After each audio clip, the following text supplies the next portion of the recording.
Di suatu tempat di negara Middle Earth, Limuran memanfaatkan malam dan terbang menuju prefektur Chuso. Dalam benaknya, suara ragu dari roh Ibel itu terdengar. Trik apa yang baru saja kau gunakan untuk menjinakkan Qiongqi dan membuatnya rela tinggal di Yulinglong yang sempit itu?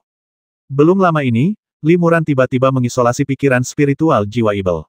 Kurang dari setengah jam kemudian, ketika Limuran melepaskan isolasi pikiran spiritual tersebut, jiwa Ibel menemukan bahwa Qiongqi telah berhasil ditundukkan oleh Limuran. Qiongqi bahkan tidak meremehkan harta spiritual, tapi dia ditundukkan olehmu. Apa kau punya cara yang lebih ampuh daripada harta spiritual? Jiwa Ibel itu terkejut dan curiga. Limuran tersenyum tanpa mengatakan apapun, dan tidak berkomentar apapun dugaan pihak lain. Mohun juga tahu bahwa ia tidak bisa memahaminya. Karena Limuran sengaja ingin mengisolasi pikiran spiritualnya, ia tidak ingin Limuran mengetahui detailnya untuk saat ini. Ia hanya bisa menebak-nebak. Anakmu memang lebih sulit dipahami daripada yang kubayangkan, Mohun mendesah pelan. Melihat Limuran enggan mengatakannya dengan jelas, ia dengan bijaksana berhenti membahas masalah itu. Limuran tersenyum tipis. Proses penjinakan Qiongqi barusan berjalan sangat lancar. Setelah dia mengisolasi kesadaran ilahi jiwa Ibel, dia mengeluarkan cermin perunggu misterius.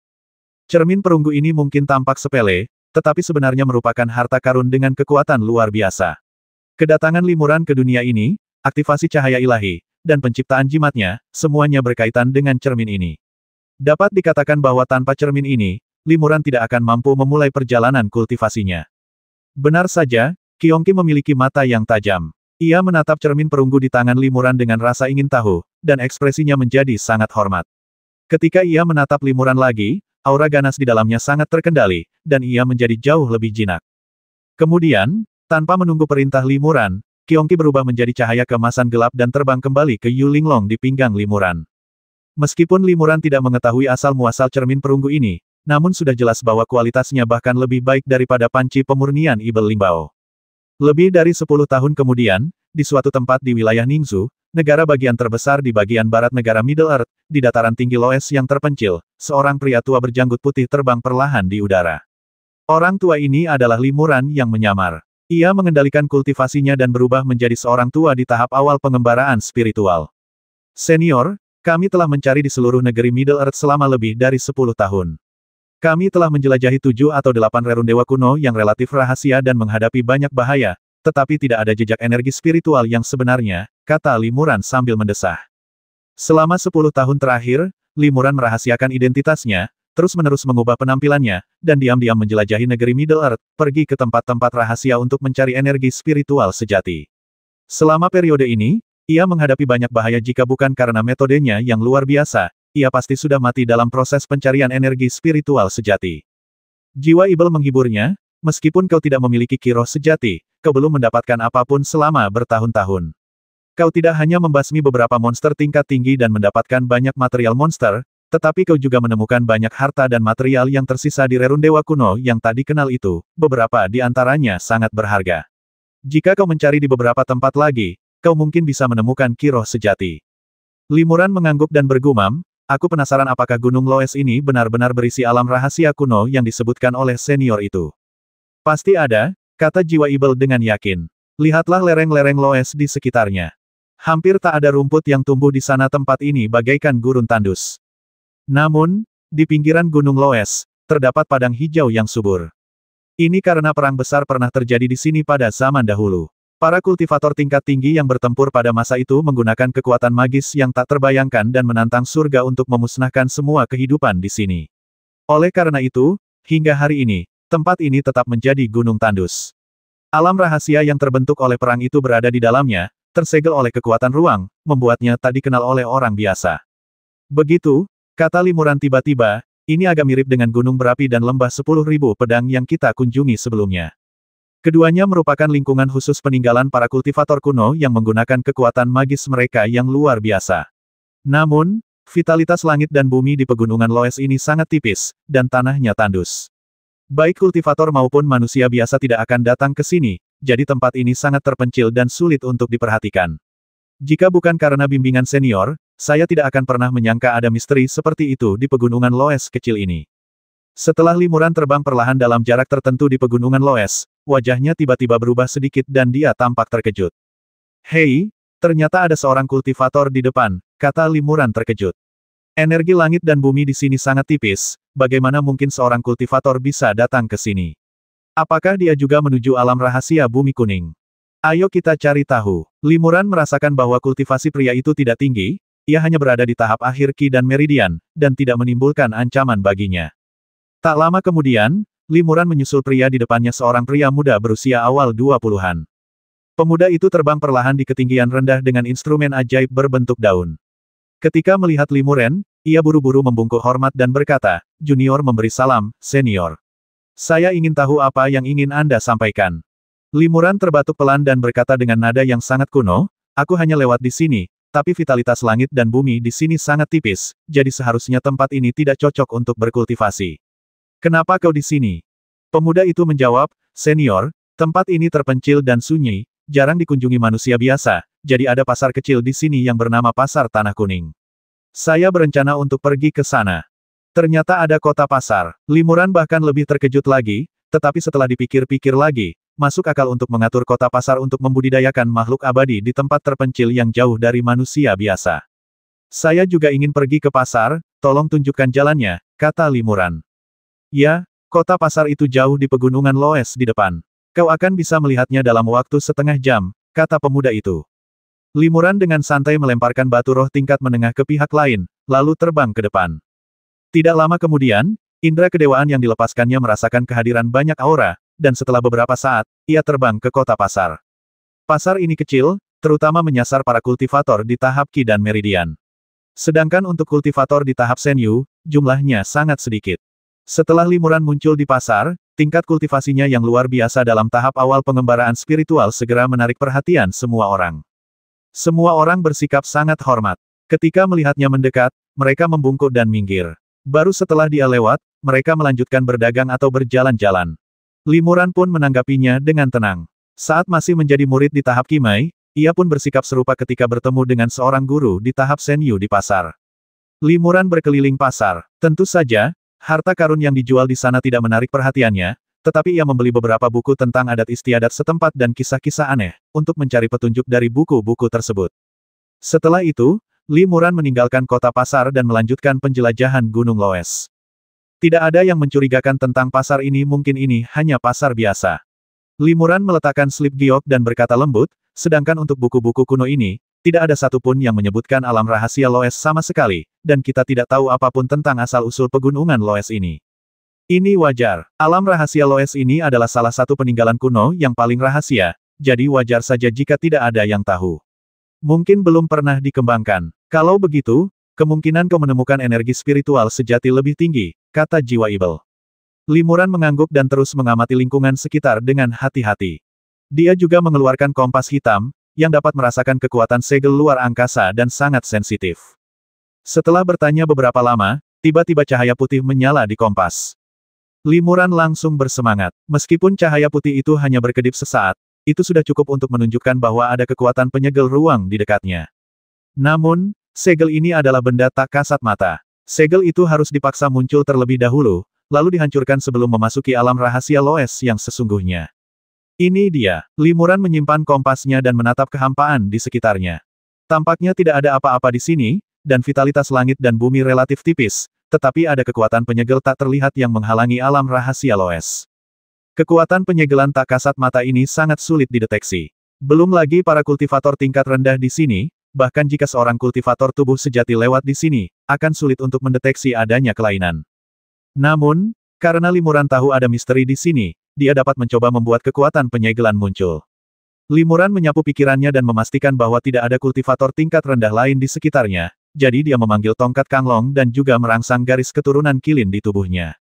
Kemudian, dia berteriak keras, menyalurkan seluruh kekuatan sucinya ke tongkat Kanglong di tangannya, lalu menghantamkan tongkat itu ke dalam kehampaan. Ketika tongkat itu dipukul, terdengar suara gemuruh, dan bayangan tongkat emas yang tak terhitung jumlahnya saling tumpang tindih dan menyebar, mengguncang kekosongan di sekitarnya dan mendistorsinya. Tepat setelah tongkat itu dipukul, cahaya putih redup tiba-tiba berkelebat di udara, tetapi segera menghilang. Haha, ini dia sesuai dugaan, kata Limuran gembira. Limuran tidak terburu-buru bertindak, melainkan beristirahat di dekatnya selama 2 jam. Baru pada malam hari ia mulai mencoba memecahkan segel tak kasat mata ini. Malam itu, semuanya hening. Limuran memanggil lebih dari 100 serangga penentu hidupnya, Phantom Gu, dan mengaktifkan Ki Ibel sejati yang telah ia murnikan di dalam tubuhnya. Kemudian, dia mengerahkan segenap tenaganya untuk melakukan teknik lubang hitam, dan telapak tangannya menamparkan keluar tirai cahaya hitam berukuran sekitar 10 kaki. Lapisan tirai cahaya hitam ini menyatu dengan malam di sekitarnya dan sulit dideteksi. Lebih dari 100 serangga hantu juga berubah menjadi bentuk limuran dan menggunakan teknik lubang hitam pada saat yang sama. Lubang-lubang hitam itu menyatu dan membentuk lubang hitam raksasa berukuran puluhan kaki dalam sekejap, yang terus mengembang berkat kekuatan sihir limuran. Secara bertahap, lubang hitam tersebut menempati hampir separuh langit. Pada saat itu, cahaya putih redup tiba-tiba muncul di tepi lubang hitam, mencegah lubang hitam tersebut mengembang lebih jauh. Akhirnya aku berhasil menyentuh kekuatan segel tak kasat mata. Limuran sangat gembira. Ia merapal mantra sekuat tenaga, mendesak lubang hitam di depannya untuk menelan cahaya putih. Lubang hitam itu berangsur-angsur mengembun, dan dengan setiap zang kompresi, daya melahapnya menjadi lebih kuat, dan ancaman terhadap kekuatan penyegel tak kasat mata menjadi lebih besar. Saat limuran merapal mantra dengan sekuat tenaga, lubang hitam itu perlahan mengembun hingga berukuran sekitar 10 kaki. Pada saat ini, daya hisap lubang hitam sangat kuat, menelan dan menyerap apapun yang disentuhnya, dan tidak ada sedikit pun jejak cahaya spiritual yang akan keluar. Lubang hitam itu juga mulai melahap kekuatan penyegel tak kasat mata. Meskipun prosesnya sangat lambat, di bawah berkah kekuatan magis limuran yang terus-menerus, lubang hitam itu menyerbu sedikit demi sedikit dan tidak terhalang oleh kekuatan tolak. Akhirnya, lubang hitam itu sepenuhnya menyatu dengan segel tak kasat mata. Limuran memanfaatkan kesempatan itu untuk melesat dan tenggelam ke dalam lubang hitam. Kemudian, lubang hitam itu menghilang, dan sosok limuran juga menghilang di Gunung Loes. Setelah limuran memasuki lubang hitam, penglihatannya menjadi gelap. Ketika ia menarik kembali teknik lubang hitam, penglihatannya tiba-tiba menjadi terang dan ia mendapati dirinya berada di atas hutan yang rimbun. Akhirnya, aku memasuki dunia rahasia. Limuran merasa lega. Ia menarik napas dalam-dalam dan langsung merasa segar. Yah, meskipun energi langit dan bumi di sini tidak bagus sekali, namun jauh lebih baik daripada dataran tinggi Loes di luar sana.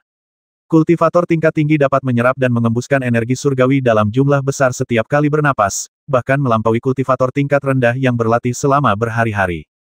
Jika berada di tempat yang energi surgawinya tipis, kultivator tingkat tinggi akan kesulitan beradaptasi, dan bahkan akan lebih menderita daripada kultivator tingkat rendah. Limuran pernah menghabiskan beberapa waktu di dataran tinggi Loes, tempat energi surgawinya tipis. Kini, setelah memasuki alam rahasia ini, tempat energi surgawi berlimpah, ia merasa jauh lebih baik. Ia melihat sekeliling. Saat itu juga malam bulan baru. Segel spasial tak kasat mata di sini terasa cukup misterius, mengisolasi tempat ini dari dunia luar, tetapi tidak memengaruhi evolusi matahari, bulan, dan bintang.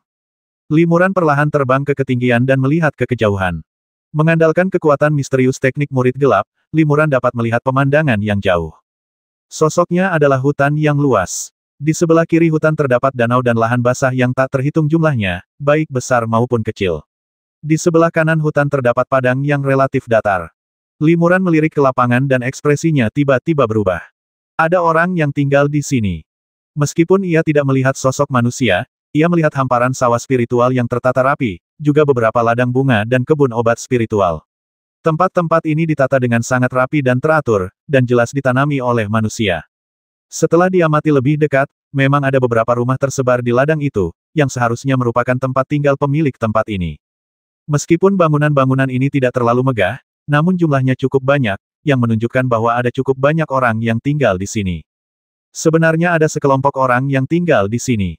Mungkinkah mereka semacam sekte kultivasi abadi? Gumam Limuran penasaran. Saya tidak pernah menyangka tempat rahasia seperti ini sudah diambil alih oleh seseorang, bahkan sudah ada yang menetap di sini, ujar Mohun dengan heran. Sudah ada orang di sini, jadi kemungkinan menemukan energi spiritual sejati di sini akan sangat berkurang. Karena kita sudah di sini, ayo kita selidiki, kata Limuran, dilihat dari kualitas beras spiritual dan obat-obatan spiritualnya, semuanya adalah biji-bijian dan obat-obatan spiritual paling dasar dan umum, hanya digunakan oleh manusia biasa dan kultivator di tahap Ki dan Meridian. Kurasa pemilik tempat ini tidak mungkin sudah sangat mahir dalam kultivasi. Saat Limuran berbicara, dia melepaskan pikiran spiritualnya dan menjelajahi lingkungan sekitar. Indra spiritualnya menembus jauh ke dalam hutan lebat di bawahnya, dan ia segera mendeteksi keberadaan beberapa binatang buas, serangga, dan ular.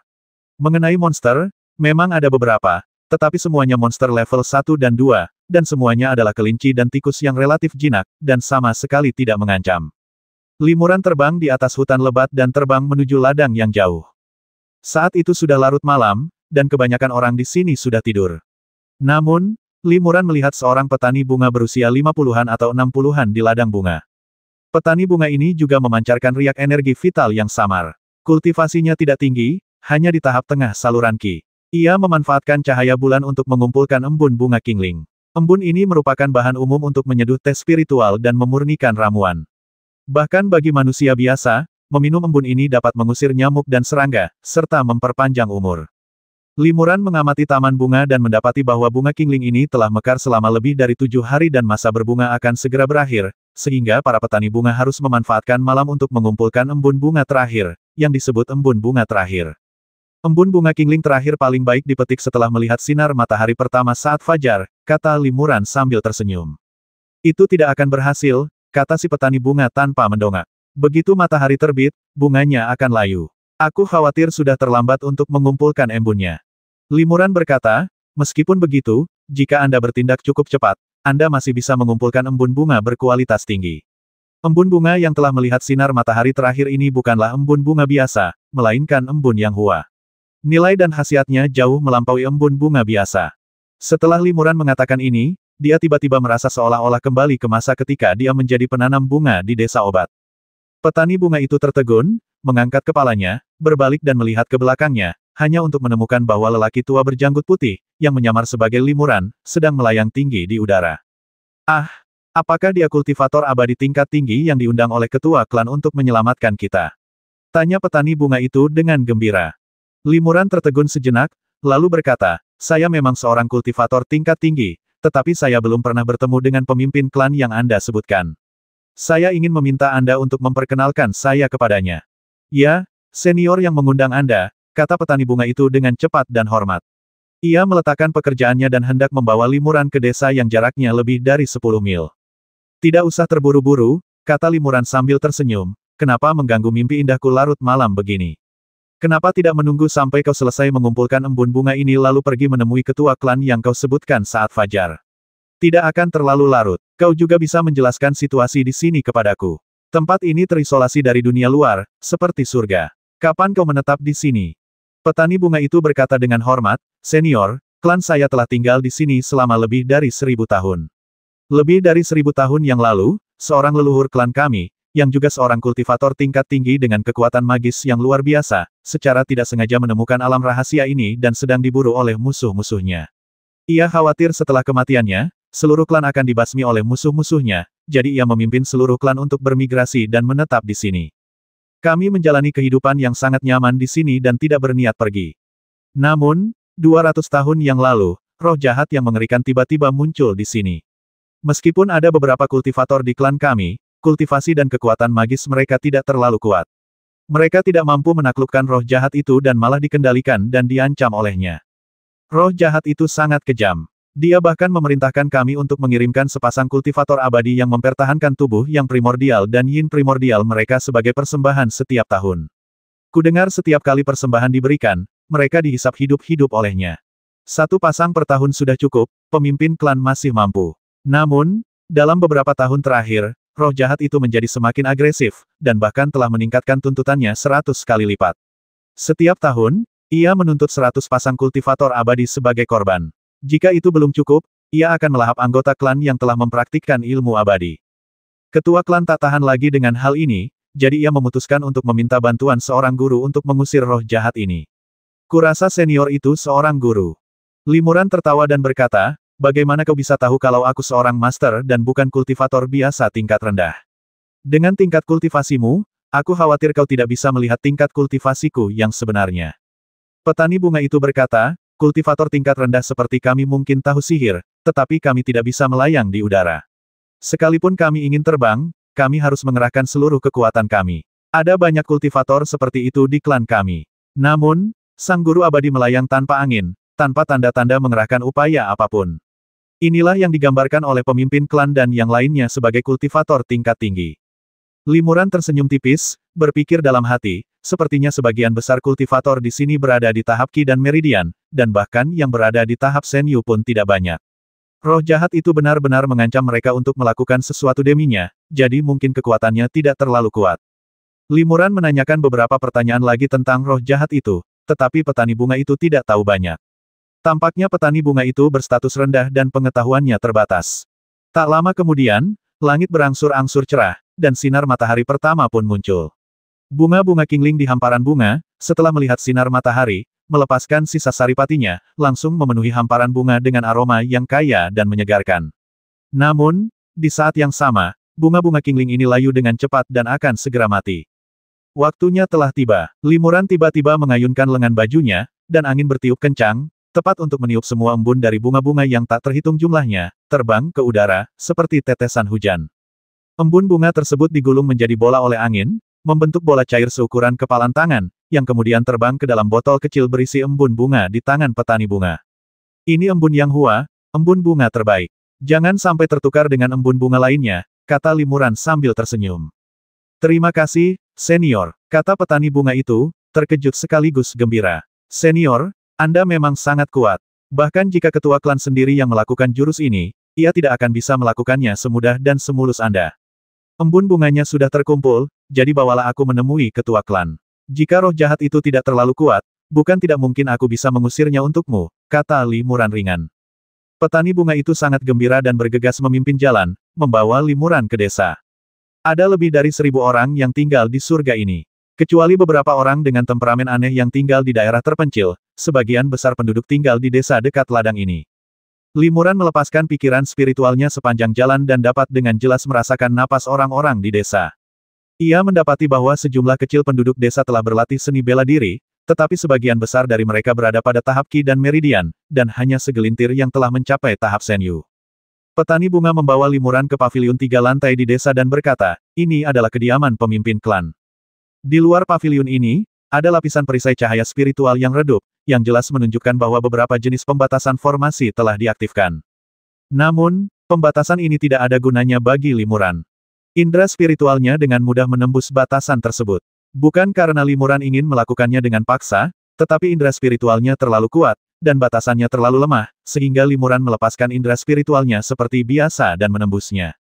Jadi dia seorang kultivator di tahap akhir pengembaraan ilahi, pikir Limuran dalam hati. Tiba-tiba, ia merasakan sesuatu dan pikirannya tergerak. Hei, masih ada lebih dari selusin aura kultivator Qi dan Meridian di sini, dan semuanya tampak tersegel dan terkekang. Pemimpin klan juga menyadari aura kuat mendekati kediamannya dan segera berkata dengan keras. Orang bijak mana yang datang? Saya tidak keluar untuk menyambut Anda. Mohon maaf, Tuan. Begitu dia selesai berbicara, seorang pria tua kurus berusia 50-an atau 60-an keluar dari paviliun dan memberi hormat kepada Limuran. Senior pastilah ahli yang diundang oleh Luo Feng dan yang lainnya. Di mana Luo Feng dan yang lainnya sekarang? Tanya tetua klan. Limuran tersenyum tipis. Pihak lain pasti menganggapnya sebagai bantuan eksternal, dan Luo Feng adalah anggota suku yang diutus oleh lelaki tua itu untuk meminta bantuan dari sang ahli. Kebetulan saja pihak lain hendak meminta bantuan seorang ahli, dan Limuran muncul saat itu. Tempat ini begitu rahasia sehingga tidak ada orang luar yang pernah ke sana selama bertahun-tahun. Tak heran jika ketua klan dan para petani bunga memiliki kesalahpahaman ini. Limuran tidak repot-repot menjelaskan alasan kemunculannya. Ia mengangguk dan berkata, pertama, ceritakan secara detail tentang roh jahat dan situasi di sini, dan aku akan mengambil keputusan. Ya, pemimpin klan yang lebih tua menceritakan secara singkat sebab dan akibat insiden itu.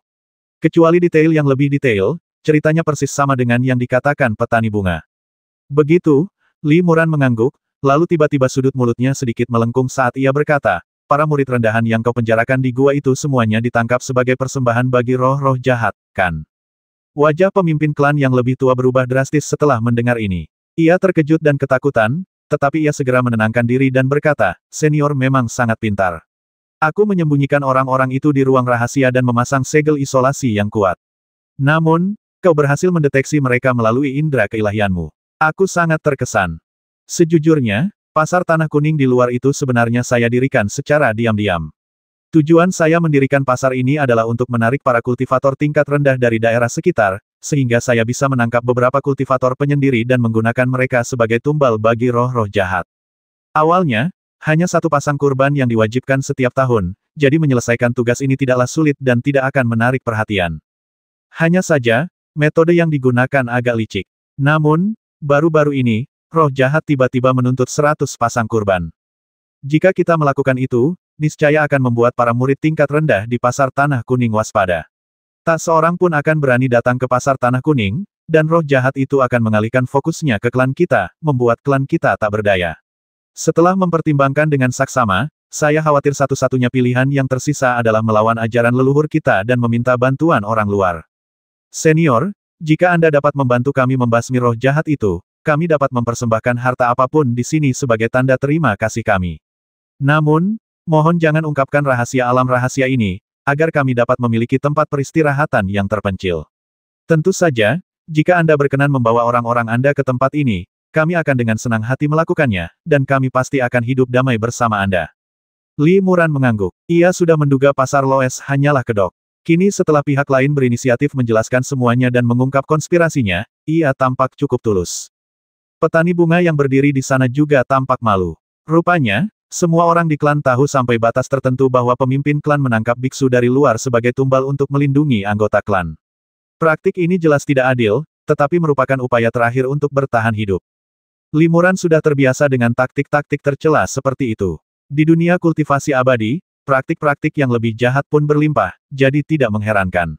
Namun, ini juga menunjukkan bahwa pemimpin klan ini bukanlah orang yang baik. Ia akan melakukan apa saja untuk mencapai tujuannya, seperti kebanyakan kultivator di dunia kultivasi abadi. Mengapa hantu jahat itu memaksamu mencari korban untuknya alih-alih melakukannya sendiri? Tanya Li Muran. Pemimpin klan yang lebih tua berkata, aku tidak sepenuhnya yakin tentang ini. Aku menduga ada semacam batasan yang menghalanginya meninggalkan ruang tertutup ini. Soal menangkap orang luar sebagai kurban, roh jahatlah yang mendorongku melakukannya. Aneh, Li Muran mengerutkan kening. Kalau begitu, kenapa tiba-tiba meminta 100 pasang barang berkualitas tinggi? Permintaan ini jelas terlalu tinggi. Seharusnya dia tahu kau tak bisa memenuhinya. Kenapa dia malah memaksamu ke dalam situasi yang sulit? Sang tetua menggelengkan kepala berulang kali dan mendesah, mungkin ia merasa kita tak berguna lagi, jadi ia berencana mencabik-cabik wajahnya bersama kita dan melahap kita satu persatu. Atau mungkin budidayanya sudah hampir sempurna, dan ia tak lagi membutuhkan bantuan kita untuk mencari korban. Yah, itu memang mungkin. Li Muran mengangguk sedikit. Setelah ragu sejenak, ia berkata, baiklah, jika memang benar seperti yang kau katakan, dan roh jahat itu tidak terlalu kuat, aku akan membantumu membasminya. Namun, setelah itu, aku juga akan memeriksa ruang tertutup ini secara menyeluruh untuk melihat apakah ada harta karun yang kubutuhkan. Kerja sama dan bantuanmu akan sangat kubutuhkan. Terima kasih, senior, kata tetua itu gembira ketika melihat Li Muran setuju. Asalkan kau bisa membasmi roh jahat itu dan membantu kami keluar dari lautan penderitaan, tentu saja kami akan bersedia memberikan semua harta karun itu kepadamu. Namun, beberapa harta karun peninggalan leluhur kami juga telah direnggut oleh roh jahat itu. Jika kau membasmi roh jahat itu, kau juga bisa mengambil harta karun itu untuk dirimu sendiri. Kami tidak berani memintanya. Melihat sikap tulus pemimpin klan yang lebih tua, Li Muran mengangguk puas. Di mana hantu jahat itu sekarang? Tanya Li Muran. Aku juga tidak yakin tentang ini. Setiap kali aku membawa persembahan, aku meletakkannya di tepi danau di seberang hutan. Setelah beberapa saat, roh jahat akan mengambil persembahan itu dengan sendirinya, kata pemimpin klan yang lebih tua. Hati Li Muran tergerak ketika mendengar ini, dan ia berkata, kalau begitu, aku akan berpura-pura menjadi korban persembahan dan pergi ke danau bersama para korban lainnya. Aku yakin kita akan segera bisa melihat roh jahat itu. Tetua klan juga memiliki ide yang sama, tetapi ia tidak berani mengungkapkannya. Setelah Li Muran berinisiatif untuk menyampaikannya, ia merasa lega dan berterima kasih, sambil berkata, maaf atas ketidaknyamanannya, senior. Kami sangat berterima kasih. Kemudian, tetua klan mengeluarkan lebih dari 10 murid tahap Kimai yang pingsan dari ruang rahasia. Mereka semua memiliki jimat yang menyegel kekuatan sihir mereka yang tertancap di tubuh mereka. Li Muran menahan napas, dan pada saat yang sama, secercah cahaya melintas di wajahnya, dan penampilannya berubah drastis. Ia segera berubah menjadi seorang pemuda di tahap akhir Ki dan Meridian. Li Muran berkata kepada tetua klan, jika kau tidak memberiku jimat penyegel, aku khawatir kekuranganku akan terungkap. Aku tidak berani, tapi begitu jimat penyegel ini terpasang, kekuatan sihirku akan terbatas, dan mungkin tidak akan berguna saat menghadapi musuh, kata tetua klan itu ragu-ragu. Jangan khawatir, aku bisa melepas jimat penyegel ini kapan saja, kata Li Muran sambil tersenyum. Bagus sekali, kata tetua suku itu gembira lagi. Dia mengeluarkan jimat penyegel, pertama-tama membungkuk hormat kepada Limuran, lalu mengorbankannya, dan membiarkannya terbang dan menempel di punggung Limuran. Limuran menatap jimat penyegel itu dengan saksama, lalu tidak memasukkannya ke dalam hati. Dengan penguasaannya terhadap seni jimat, dia tentu tidak perlu khawatir pihak lain akan mempermainkan jimatnya. Adapun jimat penyegel ini, kekuatan penyegelnya tidak lemah, tetapi di tangan Limuran, ada lebih dari selusin cara untuk langsung melarutkan kekuatan pengikat jimat ini. Tetua suku membawa Limuran dan pengorbanan bersamanya, dan menaiki perahu terbang ajaib ke danau di ujung lain hutan. Ruang itu tidak terlalu besar, dan tak lama kemudian mereka pun tiba di danau. Sang tetua suku meninggalkan Limuran dan yang lainnya, lalu berteriak ke arah danau beberapa kali, "Nikmatilah pengorbanannya, Tuan," lalu terbang menjauh. Limuran memejamkan matanya sedikit, menahan napas dan berkonsentrasi. Penampilannya tidak jauh berbeda dengan para kultivator tingkat rendah tak sadar lainnya. Namun, sebenarnya, indera spiritualnya diam-diam menjelajahi lingkungan di sekitarnya. Namun, suasana di sekitarnya tenang dan tidak ada yang terjadi. Hanya sesekali beberapa hewan liar datang untuk minum air danau, tetapi mereka tidak berani mendekati Limuran dan kelompoknya. Setelah menunggu seharian, Limuran akhirnya merasakan ada pergerakan halus saat malam tiba. Di suatu tempat di tengah danau, di permukaan yang awalnya tenang bagaikan cermin, riak-riak tiba-tiba muncul dan secara bertahap membentuk pusaran air. Pusaran itu makin membesar dan meluas daerah yang terdampak, hingga akhirnya menggulung menjadi gelombang besar. Bayangan gelap menyambar keluar dari ombak besar dan berubah menjadi hantu jahat yang mengerikan, menyerbu ke arah sekelompok orang di tepi pantai sambil meraung. Pada saat yang sama, di desa di sebelah ladang, seorang pemuda yang masih dalam tahap awal trans muncul di udara bersama beberapa pria berpakaian hitam dengan aura yang tak terduga, tetapi dia tidak berhenti dan terus terbang ke depan. Tetua klan baru saja kembali dari danau. Melihat orang-orang ini, ia langsung berkata kepada pemuda itu dengan gembira, "Luo Feng, akhirnya kau kembali. Tetua-tetua ini juga adalah para guru yang kau undang. Aku tidak menyangka kau mengundang begitu banyak guru, bukan hanya satu." Sambil berbicara, pemimpin klan membungkuk kepada para pria berbaju hitam dan berterima kasih kepada mereka, sambil berkata, "Terima kasih semuanya, para senior, atas bantuan kalian. Kami sangat berterima kasih. Jangan bicara omong kosong, kami akan segera berurusan dengan hantu jahat itu, sebaiknya kau segera pergi dan jangan ganggu kami," kata seorang pria berpakaian hitam dengan dingin. Pemimpin klan yang lebih tua tercengang dan berkata, "Tapi salah satu tetua kita sudah pergi untuk menghadapi roh jahat itu. Dia sudah menunggu di tepi danau menunggu roh jahat itu muncul." "Apa, sudah ada yang sampai di sana duluan?" Wajah pria berbaju hitam itu berubah muram dan ia sedikit terkejut. Biksu muda itu pun terkejut. "Ada apa, senior? Ada apa?" Pemimpin klan yang lebih tua juga terkejut dan bertanya, "Itu adalah pria tua berjanggut putih yang baru saja muncul pagi ini. Bukankah dia ahli yang kalian undang untuk membantu kami membasmi roh-roh jahat?" "Sama sekali tidak," kata biksu muda itu sambil mengerutkan kening. "Aku hanya mengundang beberapa guru di sekitarku, dan tidak mengundang yang lain." Pemimpin klan yang lebih tua berkata dengan bingung, "Mungkinkah pria itu diundang oleh Luo Lin?" "Lebih mustahil lagi kalau Luo Lin sudah mati," jawab pemuda itu tanpa ragu. "Mati? Apa yang terjadi?" Sang patriark terkejut lagi. Pemuda itu ragu-ragu sejenak dan mendesah, "Kami diperintahkan untuk mencari bantuan dari para ahli, tetapi tak lama setelah kami meninggalkan tempat ini, kami mengalami kecelakaan dan Luo Lin tewas. Untungnya, saya bertemu dengan para senior yang membantu saya dan saya berhasil menyelamatkan hidup saya." Pemimpin klan yang lebih tua mengerutkan kening, dia dapat melihat bahwa pemuda itu jelas-jelas menahan kata-katanya. Beberapa master datang sekaligus. Siapa yang asli dan siapa yang palsu? Tetua klan tiba-tiba dipenuhi perasaan campur aduk.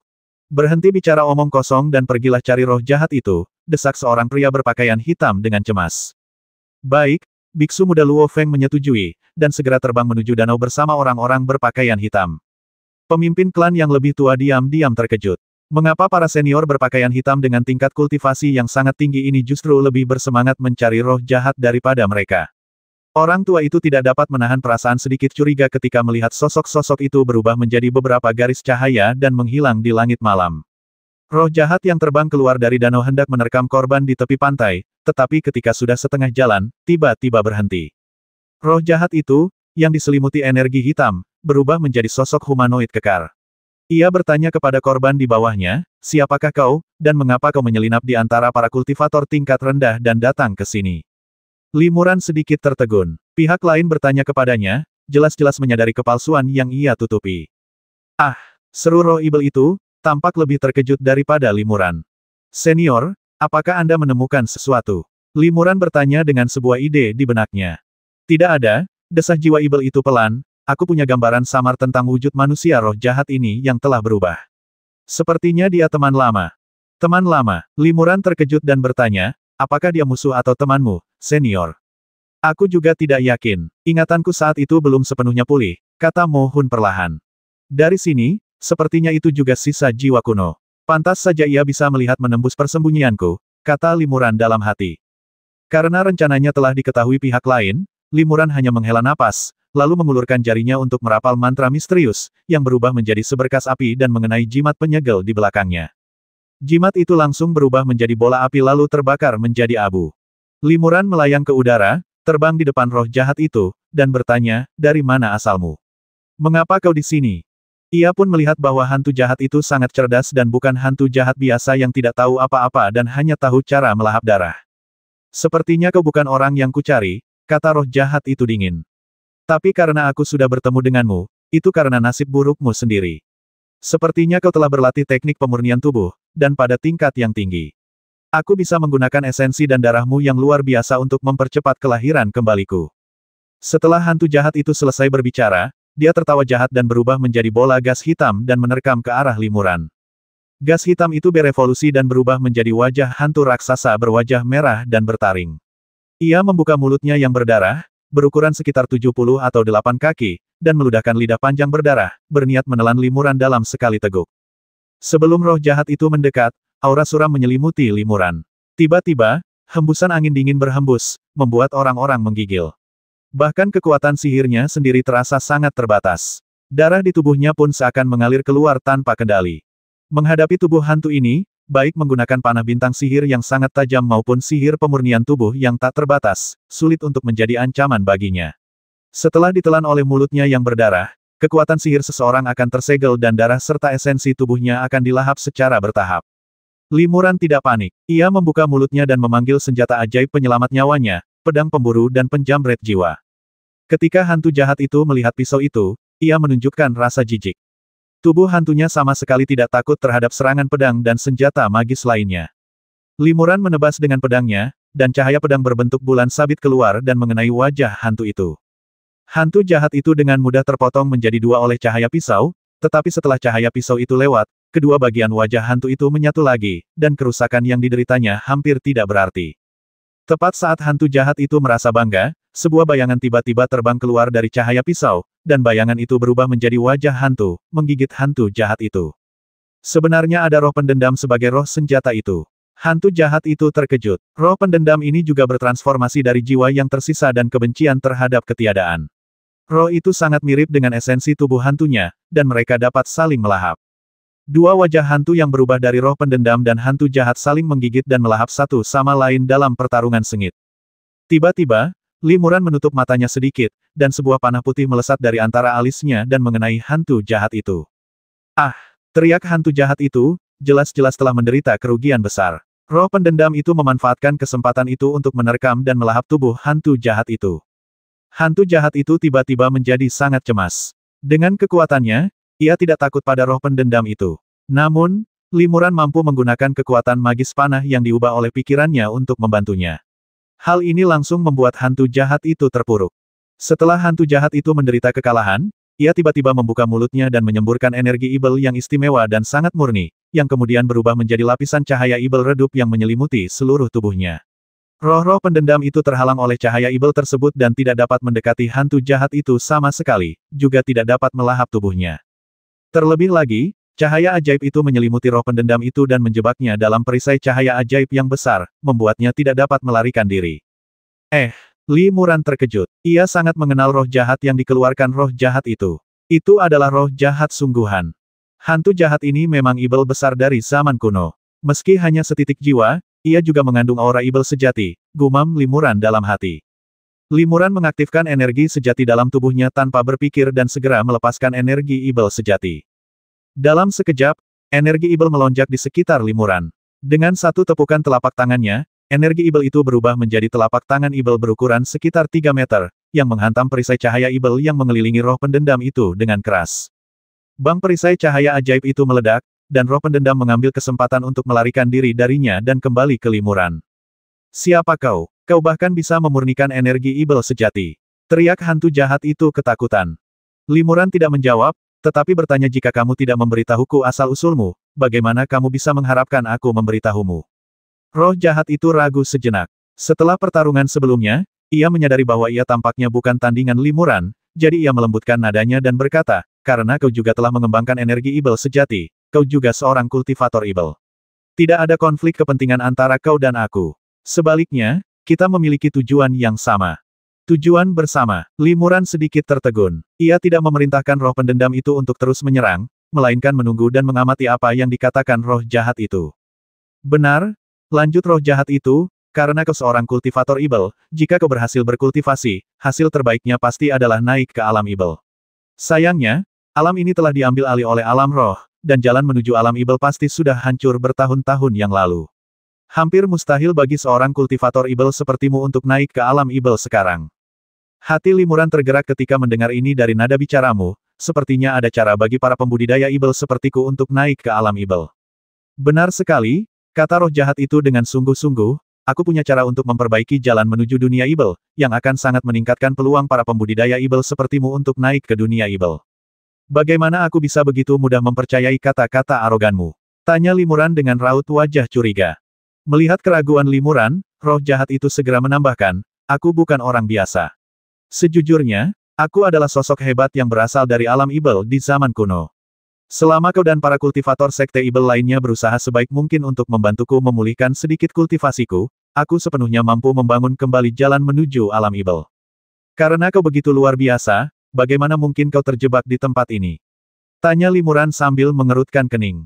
Roh jahat itu mendesah, dahulu kala, perang yang sangat dahsyat terjadi di sini. Aku tewas bersama seorang kultivator dari dunia spiritual yang juga memiliki kekuatan magis yang luar biasa. Untungnya, aku menggunakan teknik disintegrasi ibel surgawi untuk memecah jiwaku menjadi ribuan benang dan terbang keluar.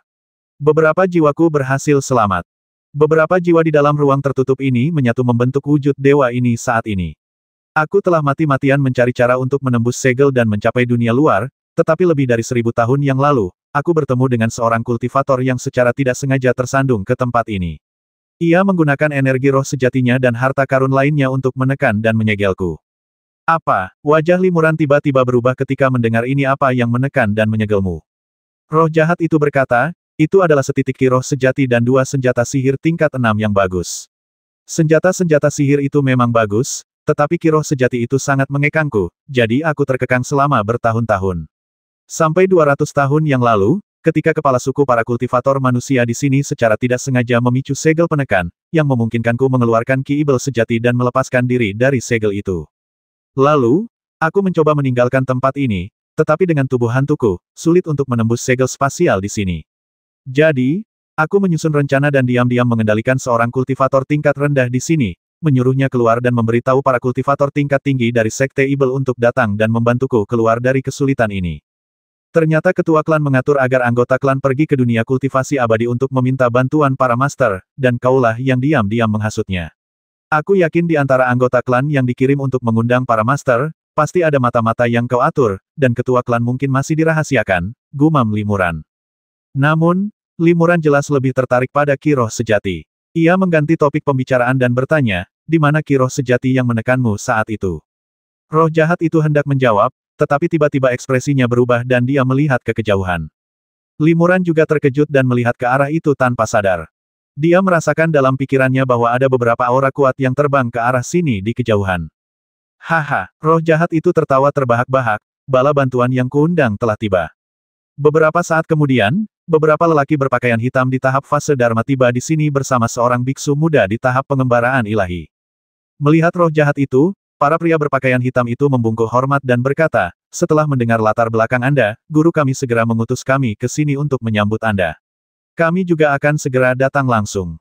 Siapa identitas tuanmu? Apakah dia memenuhi syarat untuk bekerja sama denganku? Hantu jahat itu memasang ekspresi superioritas dan bertanya dengan acuh tak acuh. Pria berbaju hitam itu menjawab dengan lantang, Tuanku, animasi manusia sejati, sedang berada di tahap tengah kultivasi tubuh sejatinya. Beliau adalah sesepuh sekte Netherworld, salah satu dari 5 sekte ibel besar di dunia tengah. Roh jahat itu mengangguk dan berkata, "Yah, tingkat kultivasi seperti ini jarang di alam bawah, hampir tidak memenuhi syarat untuk bekerja sama denganku. Aku akan pergi bersamamu untuk bertemu manusia sejati pemusnahan." Sambil berbicara, roh jahat itu menunjuk Limuran dan berkata, "Orang ini sangat aneh. Tangkap dia hidup-hidup dan serahkan padaku untuk dimusnahkan." Beberapa pria berpakaian hitam melirik Limuran dan setuju tanpa ragu. "Baik, mohon tunggu sebentar," kata lelaki tua berpakaian hitam yang berada di depan. Mata Limuran menyipit, dan pikirannya terus menatap laki-laki berpakaian hitam itu lagi dan lagi, memastikan bahwa mereka semua berada dalam tahap fase Dharma, dua di antaranya berada pada tahap fase Dharma tengah, dan dua berada pada tahap fase Dharma akhir. Hantu jahat itu minggir sambil tersenyum dan melambai ke arah Luo Feng, pemuda yang sedang dalam tahap trans. "Ya, misimu selesai." Saat roh jahat itu berbicara, sebuah bayangan hitam terbang keluar dari tubuh Luo Feng dan kembali ke tubuhnya. Luo Feng pun jatuh koma. Pada saat ini, beberapa pria berpakaian hitam mengepung Limuran. Jumlah mereka ada 4, dan jika mereka menggabungkan kekuatan untuk menghadapi seorang kultivator pada tahap Dharma akhir, mereka punya peluang besar untuk menang, jadi tidak ada satu pun di antara mereka yang menunjukkan rasa takut. Pria tua berjubah hitam di depan berkata dengan dingin kepada Limuran rekan Taois, "Apakah kau akan mengaku kalah dan terikat, atau memaksa kami untuk bertindak? Senjata ajaib itu tidak memiliki mata. Jika kita tidak bisa mengendalikannya dengan bebas, kemungkinan besar kau akan terbasmi." Limuran tersenyum tipis dan berkata, "Saya mendesak kalian semua untuk minggir dan biarkan saya melanjutkan percakapan saya sebelumnya dengan roh jahat ini. Kalau tidak, jika dia menyerang, saya khawatir tidak ada dari kalian yang bisa keluar dari sini hidup-hidup." Sombong sekali. Pria tua berpakaian hitam itu geram, tatapan matanya tajam. Para kultivator Ibel lainnya juga dipenuhi amarah. Kata-kata Limuran jelas menunjukkan bahwa ia tidak menganggap serius mereka. Roh jahat itu melayang jauh, mengamati kejadian itu dengan penuh minat. "Mulai!" teriak lelaki tua berpakaian hitam itu, membuka mulutnya dan merapal mantra, lalu mengambil inisiatif untuk menggunakan senjata ajaibnya. Ia memanggil tongkat sihir tingkat 5 dengan kerangka. Saat ia mengayunkannya, sejumlah besar energi sihir murni menyembur keluar dari mulut kerangka di atas tongkat, berubah menjadi serangkaian naga ajaib yang menerkam ke arah Limuran. Kultivator fase Dharma akhir lainnya juga menggunakan senjata sihir tingkat 5, sebuah pedang lebar yang bersinar dengan cahaya magis. Pedang itu sangat berat, tetapi memancarkan aura yang menyeramkan dan menakutkan. Saat digunakan, cahaya pedang hantu menebas musuh. Dua biksu Dharmakaya tingkat menengah lainnya keduanya menggunakan senjata sihir tingkat keempat. Keempat pembudidaya Ibel masing-masing menggunakan kemampuan terbaik mereka, dan dalam sekejap langit dipenuhi dengan energi Ibel, berubah menjadi pedang dan bayangan yang tak terhitung jumlahnya yang menyerang Limuran. Limuran tidak bergerak, membiarkan serangan sihir yang tak terhitung jumlahnya mendekatinya dengan rapat. Tepat saat cahaya pedang naga ajaib hendak mendekatinya, dia tiba-tiba berteriak keras, dan seluruh tubuhnya tiba-tiba ditutupi dengan lapisan cahaya ajaib yang menyilaukan. Lapisan perisai cahaya ajaib ini tiba-tiba meledak, berubah menjadi cahaya ajaib setebal sekitar 1 kaki, melesat ke segala arah, dan menangkis setiap serangan dengan akurat. Dalam sekejap, naga itu dikalahkan, cahaya pedang hancur, dan semua serangan ini hancur berkeping-keping. "Anak baik, kau sungguh kuat," kata hantu jahat itu dalam hati. Ia melihat bahwa kekuatan magis yang baru saja ditunjukkan Limuran adalah memadukan sedikit energi Ibel sejati ke dalam cahaya gambar Dharma, lalu langsung mengaktifkannya, mengubahnya menjadi cahaya Ibel yang tak terhitung jumlahnya dan memancar ke segala arah. Fakta bahwa ia mampu dengan mudah memblokir serangan gabungan dari 4 kultivator Ibel hanya dengan kekuatan Dharmakaya sudah cukup untuk menunjukkan bahwa kekuatan Limuran jauh lebih unggul daripada semua kultivator Ibel ini. Para kultivator Ibel itu tidak memiliki penglihatan yang jelas tentang roh jahat. Mereka hanya merasa Limuran telah mengerahkan seluruh kekuatannya untuk nyaris menangkis satu gerakan. Mereka berempat terus mengerahkan esensi sejati dan kekuatan sihir mereka untuk menyerang, menggunakan semua jenis keterampilan sihir dan kekuatan magis untuk membuat sekelilingnya penuh dengan udara hitam. Kalian tidak tahu apa itu hidup dan mati. Limuran awalnya berencana menunjukkan kekuatannya dengan gerakan ini, agar keempat kultivator Ibel itu menyerah, tetapi orang-orang ini keras kepala dan tidak berniat berhenti. Dia tidak menunda lebih lama lagi dan segera mengaktifkan citra Dharma malam gelap. Tiba-tiba, bayangan Raja Ibel muncul di tubuhnya. Raja Ibel itu mengepakkan sayapnya, dan cahaya hitam muncul, menyelimuti tubuh Limuran. Cahaya hitam itu menyala dan menghilang, begitu pula sosok Limuran. Serangan keempat penggarap Ibel itu semuanya meleset, dan mereka semua tertegun. Saat berikutnya, Limuran tiba-tiba muncul di samping lelaki tua berpakaian hitam itu, memegang pedang pemburu jiwa, dan menebasnya dengan sekuat tenaga. Limuran tak henti-hentinya menghunus pedang. Sejumlah besar kekuatan murni Dharma malam kegelapan menyatu ke dalam bilah pedang, dan sedikit energi ibel sejati juga turut berperan. Orang tua berpakaian hitam itu tiba-tiba mengubah ekspresinya, dan dia mengangkat tongkat tengkoraknya dan menangkisnya di depannya. Dengan infus energi ibel dan esensi sejatinya, dua sinar cahaya ibel tebal melesat keluar dari mata tengkorak di atas tongkat sihir, menuju pedang yang sedang ditebas limuran. Kedua cahaya ajaib ini memiliki asal-usul yang luar biasa. Setiap kali lelaki tua berpakaian hitam bertarung dengan kultivator setingkat, ia selalu bisa menang dengan bantuan kedua cahaya ajaib ini. Namun, kali ini, dua cahaya ajaib yang terpancar dari mata kerangka itu dengan mudah dihancurkan oleh pisau limuran. Pisau itu terus menebas tongkat sihir kerangka itu, dan langsung memotongnya. Cahaya pedang berbentuk bulan sabit menyambar tubuh lelaki tua berpakaian hitam itu, dan seketika memotong cahaya ajaib dari gambar Dharma yang melindungi lelaki tua berpakaian hitam itu. Orang tua berpakaian hitam itu tertegun di udara sejenak, lalu tubuhnya tiba-tiba terbelah menjadi dua dan jatuh ke tanah. Para pembudidaya ibel lainnya terkejut. Dalam sekejap mata, rekan-rekan mereka terbasmi. Pedang pemburu dan penjamret jiwa di tangan limuran aslinya memiliki kualitas yang lebih tinggi daripada tongkat sihir berlubang. Dan kekuatan gambar Dharma serta energi ibel sejati yang disuntikkan limuran ke dalam bilah pedang itu jauh lebih kuat daripada energi ibel dan esensi sejati yang ditunjukkan oleh lelaki tua berpakaian hitam itu. Oleh karena itu, dengan satu pedang, limuran langsung memotong senjata sihir dan cahaya sihir pelindung milik lelaki tua berpakaian hitam itu, dan sisa kekuatannya juga membelah tubuh lelaki tua itu menjadi dua bagian. Tiga orang lainnya kemudian menyadari bahwa limuran sangat kuat dan mereka bukan tandingannya. Namun, sekarang aku tahu sudah terlambat. Sebelum para kultivator ibel itu dapat bereaksi, limuran sekali lagi memperlihatkan kekuatan sihir kilatan malam gelapnya dan tiba-tiba muncul di samping kultivator ibel lain yang berada di tahap Dharma akhir. Limuran menggunakan trik yang sama lagi dan menebas dengan seluruh kekuatannya. Sang kultivator ibel ketakutan dan tidak berani melawan secara langsung. Ia segera menggunakan teknik rahasia, dan tubuhnya tiba-tiba berubah menjadi bola udara hitam dan hancur berkeping-keping, menyebabkan pedang limuran tidak mengenai apapun. Namun, tubuh aslinya muncul puluhan kaki jauhnya di saat berikutnya. Teknik melarikan diri yang brilian. Limuran tercengang. Pihak lain seharusnya menggunakan semacam sihir penyelamat, dan efeknya cukup bagus. Limuran menepuk pinggangnya pelan, lalu burung spiritual Thunder Peng dan laba-laba Ibel Haus darah terbang keluar satu demi satu. Limuran sekali lagi menggunakan kekuatan magis kilatan malam gelap dan muncul di dekat seorang pembudidaya Ibel di tahap tengah alam Dharma. Memotong. Limuran menebas dengan pedangnya lagi, tetapi kultivator yang berada di tahap tengah fase Dharma ini tidak memiliki kekuatan magis serupa untuk menyelamatkan hidupnya dan mengubah bencana menjadi bencana, jadi dia hanya bisa melawan dengan seluruh kekuatannya. Kemudian, limuran membasminya tanpa ketegangan apapun. Pada saat yang sama, laba-laba Ibel yang haus darah membuka mulutnya dan menyemburkan jaring besar, menyelimuti sang pembudidaya Ibel di tahap Dharma akhir yang memiliki kemampuan untuk menyelamatkan nyawanya. Jaring raksasa itu menutupi area yang luas, dan sang pembudidaya Ibel tidak punya waktu untuk melarikan diri darinya.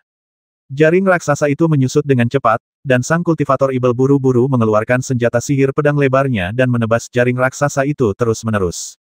Namun, jaring raksasa ini ternyata kuat, dan meskipun pedang lebarnya relatif tajam, dibutuhkan beberapa sayatan berturut-turut untuk membuat celah kecil.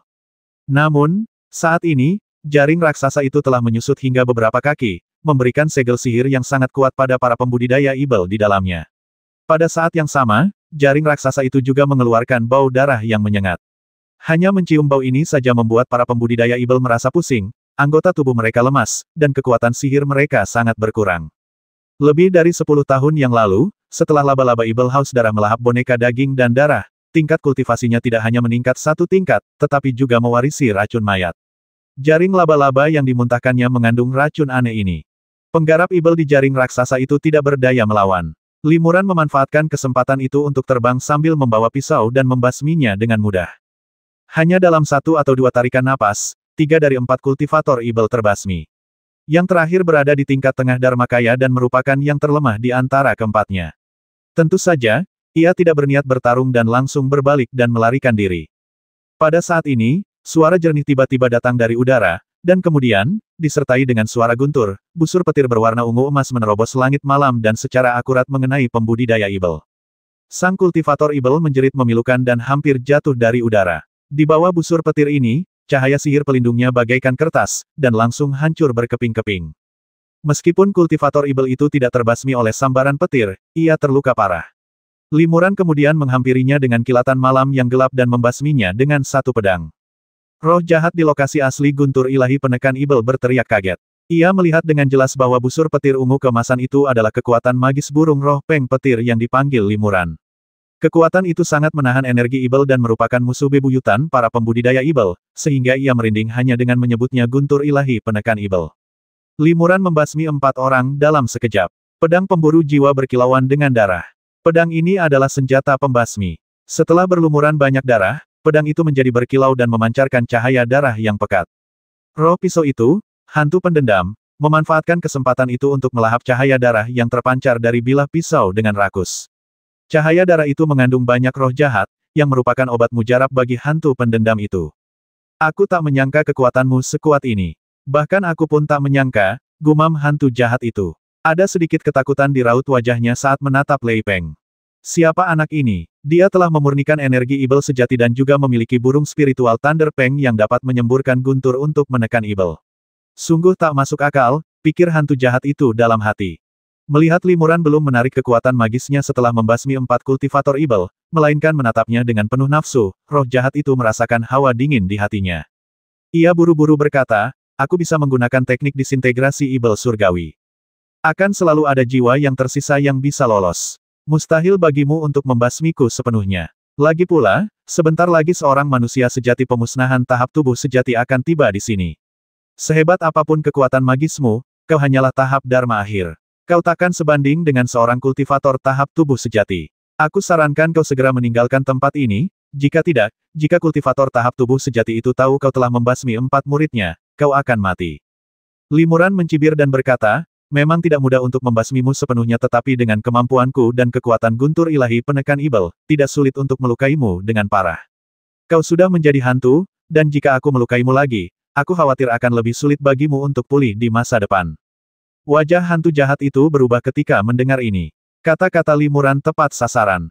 Apa maumu? Tanya roh jahat itu sambil mengerutkan kening. Limuran mengganti topik pembicaraan dan berkata, kamu belum menjawab pertanyaanku sebelumnya. Di mana energi spiritual yang menjebakmu sekarang? Roh jahat itu menjawab dengan ragu, Ki roh sejati. Hal semacam itu tidak berguna bagiku, jadi aku akan menghancurkannya. Limuran mencibir dan berkata, dengan kemampuanmu saat ini, akan sulit untuk menghancurkan setitik pun Ki roh sejati. Jika kau menolak mengungkapkan kebenaran, jangan salahkan aku karena menggunakan kekerasan. Meskipun dengan kekuatan magismu, aku mungkin tidak bisa mendapatkan informasi tentang Ki roh sejati dari sisa jiwamu melalui teknik pencarian jiwa, tapi aku akan berusaha sebaik mungkin. Mendengar ini, ekspresi Li Gui sedikit berubah. Ia berkata, tentu saja, teknik pencarian jiwa tidak efektif melawanku, jadi jangan buang waktumu. Untuk apa kau, seorang kultivator ibel, membutuhkan energi roh sejati? Kau tak perlu khawatir tentang ini. Limuran melihat bahwa pihak lain masih ingin mengulur waktu, jadi ia memberi perintah kepada burung spiritual Lei Peng melalui kesadaran ilahinya. Xiao Lei segera melebarkan sayapnya dan terbang tinggi, berubah menjadi busur petir perak dan melesat langsung ke arah hantu jahat itu. Sebelum tiba, ia membuka mulutnya dan menyemburkan petir ilahi ungu emas setebal sekitar 30 cm. Guntur ilahi berwarna ungu emas menerobos udara dan secara tepat mengenai roh jahat. Hantu jahat itu terkejut, dan tubuhnya tiba-tiba berubah menjadi udara hitam yang tak terhitung jumlahnya dan meledak, melarikan diri ke segala arah. Namun di saat yang bersamaan, guntur ilahi berwarna ungu emas juga meledak, berubah menjadi busur petir ungu emas yang tak terhitung jumlahnya, menyambar ke segala arah, membentuk jaring badai petir. Begitu energi hitam yang diubah oleh roh-roh jahat bertemu dengan busur petir ungu emas, energi itu akan segera menghilang tanpa jejak, tidak meninggalkan jejak sama sekali. Di bawah serangan guntur ilahi berwarna ungu emas, banyak udara hitam yang dikalahkan sepenuhnya. Energi hitam yang tersisa berkumpul dan berubah wujud menjadi hantu yang ganas lagi, tetapi setelah disambar petir ilahi penekan ibel, tubuhnya menjadi jauh lebih kurus. Tunggu sebentar, kata roh jahat itu dengan ngeri, kalau ada yang ingin kau katakan, mari kita bicarakan baik-baik. Aku baru ingat kalau energi roh sejati tidak kuhancurkan. Limuran mendengus dingin dan berkata dengan tenang, kau sudah tahu aku tidak akan bertindak, tapi begitu aku bertindak, aku akan membasmi akar masalahnya sepenuhnya. Serahkan energi rohmu yang sebenarnya, dan aku akan membiarkanmu pergi. Kalau tidak, aku akan berusaha sekuat tenaga memburu sisa-sisa jiwamu untuk melenyapkan masalah di masa depan. Hantu jahat itu mengerutkan kening ketika mendengar ini. Ia melihat dengan jelas bagaimana Limuran membasmi keempat kultivator ibel itu. Awalnya Limuran tidak berniat mengambil tindakan namun, begitu ia melakukannya, itu menjadi gerakan mematikan, dan ia dengan kejam membasmi keempatnya, tak membiarkan satu pun lolos. Ketegasan dalam membasmi ini mengejutkan hantu jahat itu. Jika pihak lain ingin menyerangnya, pasti akan secepat dan setegas ini. Sekalipun ia cukup beruntung untuk lolos dengan beberapa jiwa yang tersisa, vitalitasnya akan sangat rusak, dan akan semakin mustahil baginya untuk pulih di masa depan. Mengambil risiko seperti itu hanya untuk menyelamatkan secerca energi spiritual sejati yang tidak bisa ia gunakan untuk sementara waktu jelas merupakan tindakan yang sangat bodoh. Li Gui tahu betul hal ini. Alasan ia enggan menyetujui Limuran hanyalah untuk menunda waktu dan menunggu sang master pemusnahan, yang berada di tahap tengah tubuh aslinya, muncul dan menyelamatkannya. Namun, Limuran tidak memberinya kesempatan untuk menunda. Hantu jahat itu hanya ragu sejenak dan tidak langsung menjawab. Limuran segera melambaikan tangan kepada burung spiritual Lei Peng. Lei Peng menjerit lantang, seakan hendak melontarkan guntur penghancur ibel lainnya. Berhenti, kata roh jahat itu dengan tergesa-gesa, aku akan mengeluarkan energi roh sejatiku sekarang juga. Roh jahat itu tahu bahwa kesabaran pihak lain terbatas dan dia tidak bisa menunda lebih lama lagi, jadi dia harus setuju. Limuran mengangguk dan menatap Xiao Lei. Xiao Lei melayang di atas roh jahat itu, tetapi tidak mengeluarkan guntur ilahi. Hantu jahat itu mengangkat tangannya dan meraih danau. Tiba-tiba, bayangan cakar ibel yang besar mengembun dan menjulur ke dalam danau. Setelah cakar ibel itu tenggelam dalam danau, tidak ada gerakan apapun. Tunggu sebentar, sahabatku. Butuh waktu untuk mendapatkan harta karun itu, kata roh jahat itu. Limuran menggelengkan kepalanya dan melirik Xiao Lei. Kerak, Xiao Lei segera membuka mulutnya dan menyemburkan busur petir berwarna emas dan perak, menyambar dan mendarat di atas hantu jahat itu. Roh jahat itu buru-buru mengumpulkan energi ibelnya yang sebenarnya dan mengubahnya menjadi lapisan cahaya ibel untuk menghalangi busur petir, dan akhirnya menghalanginya. Jika kau menunda lebih lama lagi, Lei Peng ini akan mengeluarkan guntur penekan ibel lain kali, menggantikan sihir guntur dan kilat biasa ini, teriak Limuran dengan tegas. Hantu jahat itu diam-diam terkejut. Meskipun petir biasa emas dan perak tadi tidak memiliki daya tahan ekstrim terhadap roh jahat seperti guntur penekan ibel, itu tetap sangat kuat. Tubuh hantunya tidak dapat menahan terlalu banyak hantaman. Hantu jahat itu tak berani berharap lagi pada keberuntungan. Ia segera mengambil lagi benda kosong itu ke dalam danau, dan bayangan cakar ibel meraih sebuah kotak giok dan terbang keluar dari danau. Roh jahat itu menyimpan kotak giok itu dan berkata, energi spiritual yang kau inginkan ada di dalam kotak giok ini. Tapi bagaimana aku bisa mempercayaimu? Bagaimana kalau kau mendapatkan energi spiritual itu dan masih mencoba membasmiku? Aku tidak akan berdaya. Kau tak punya pilihan, kata Limuran. Dalam 3 tarikan napas, kau harus menyerahkan energi roh sejatimu, atau kau paksa aku mengambilnya. Nada bicara Limuran sangat tegas, tidak menyisakan ruang untuk negosiasi. Karena Limuran sendiri juga sangat khawatir, ia harus menyelesaikan masalah ini sebelum master pemusnahan, yang berada di tahap tengah tubuh sejatinya, tiba, dan kemudian pergi dari sini sesegera mungkin. Kau, roh jahat itu murka, tetapi ia tak berdaya. Dengan kekuatannya saat ini, ia benar-benar tak punya modal untuk tawar-menawar dengan Limuran. Jika kau mengingkari janjimu, aku akan membalasmu 2 kali lipat di masa depan, kata roh jahat itu dengan dingin, lalu melemparkan kotak giok itu ke Limuran. Limuran mengambil kotak giok itu dan menyelidikinya dengan pikirannya. Meskipun ada segel ibel yang kuat di kotak giok, kekuatan spiritual Limuran cukup kuat untuk menembus segel ibel dan menembusnya. Dia menemukan ada 2 senjata ajaib labu di kotak giok, 1 hitam dan 1 putih, keduanya berkualitas tingkat ke-6. 2 harta magis tingkat 6 ini disebut labu yin yang. Awalnya aku terperangkap di dalamnya, kata roh jahat itu. Kedua labu ini awalnya sepasang, tetapi sifat mereka saling tolak. Saat itu, jiwaku terbelah menjadi 2, masing-masing terkurung dalam labu yin yang. Karena itu, keduanya tidak dapat menyatu, dan kekuatanku sangat berkurang. Selain itu, labu-labu itu juga mengandung ki roh sejati, jadi aku terus-menerus tertekan.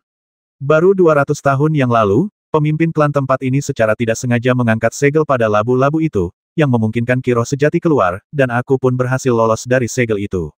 Kemudian, aku mengumpulkan ki roh sejati kembali ke dalam labu-labu itu dan menyimpannya di sana sejak saat itu. Limuran membuka kotak giok, memegang 2 labu di tangannya, dan merasakannya dengan saksama. Setelah beberapa saat, dia membuka matanya dan menunjukkan kegembiraan yang luar biasa. Itu memang energi roh sejati. Limuran menekan ekstasinya dan berkata kepada roh jahat itu, karena harta yang kau serahkan baik-baik saja, aku bisa membiarkanmu pergi. Roh jahat itu merasa lega dan berkata dengan gembira, sahabatku, kau memang dapat dipercaya. Aku mengagumimu. Namun, saya juga punya permintaan lain, Tuan. Limuran tiba-tiba mengganti topik pembicaraan. Roh jahat itu mengerutkan kening dan bertanya, teman muda, tolong beritahu aku bahwa aku harap kau tidak menyesalinya. Melakukan hal itu akan merugikanmu dan aku. Limuran tersenyum dan berkata, aku hanya memohon untuk manusia biasa dan kultivator tingkat rendah yang terperangkap di ruang tertutup ini. Karena True Annihilation akan membantu kalian meninggalkan ruang ini, nyawa para kultivator tingkat rendah itu tidak berarti apa-apa bagimu. Kuharap kau bisa mengampuni nyawa mereka. Roh jahat itu mengangguk dan berkata, leluhur mereka menyegelku selama hampir 1000 tahun. Niat awalku adalah untuk memusnahkan semua keturunan ini. Namun, karena kau telah memohon untuk mereka, aku akan membiarkan mereka pergi. Orang-orang ini memiliki basis kultivasi yang rendah, dan di mataku, mereka tidak berbeda dengan semut. Tinggal di sini sama sekali tidak mengancamku. Terima kasih, Tuan, Limuran membungkuk. Saya harap Anda menepati janji. Kalau Anda mengingkari janji, saya pasti akan mencari cara untuk mengetahuinya. Saya khawatir punya musuh lagi itu bukan hal yang baik. Roh jahat itu tersenyum pahit dan mengangguk sambil berkata, ya, bukanlah hal yang baik menjadi musuh seorang kultivator dengan kekuatan tak terduga sepertimu.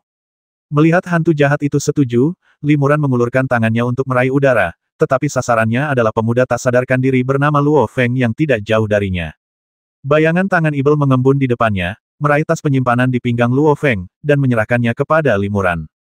Limuran mencari di tas penyimpanan dengan pikirannya, lalu mengerutkan kening, jelas dia tidak menemukan harta karun yang diinginkannya. Kemudian, Limuran mengumpulkan kantong penyimpanan yang ditinggalkan oleh keempat pembudidaya Ibel yang telah dibasminya satu persatu, dan menyuntikkan akal ilahinya ke dalamnya untuk menyelidiki. Setelah beberapa saat, Limuran menunjukkan ekspresi gembira dan mengeluarkan sebuah cakram dari tas penyimpanan yang ditinggalkan oleh pria tua berpakaian hitam yang berada di depan. Kalau tidak salah, ini adalah perangkat formasi khusus yang bisa bergerak maju mundur di ruang ini, kata Limuran kepada Mohun. Jiwa Ibel berkata, seharusnya begitu.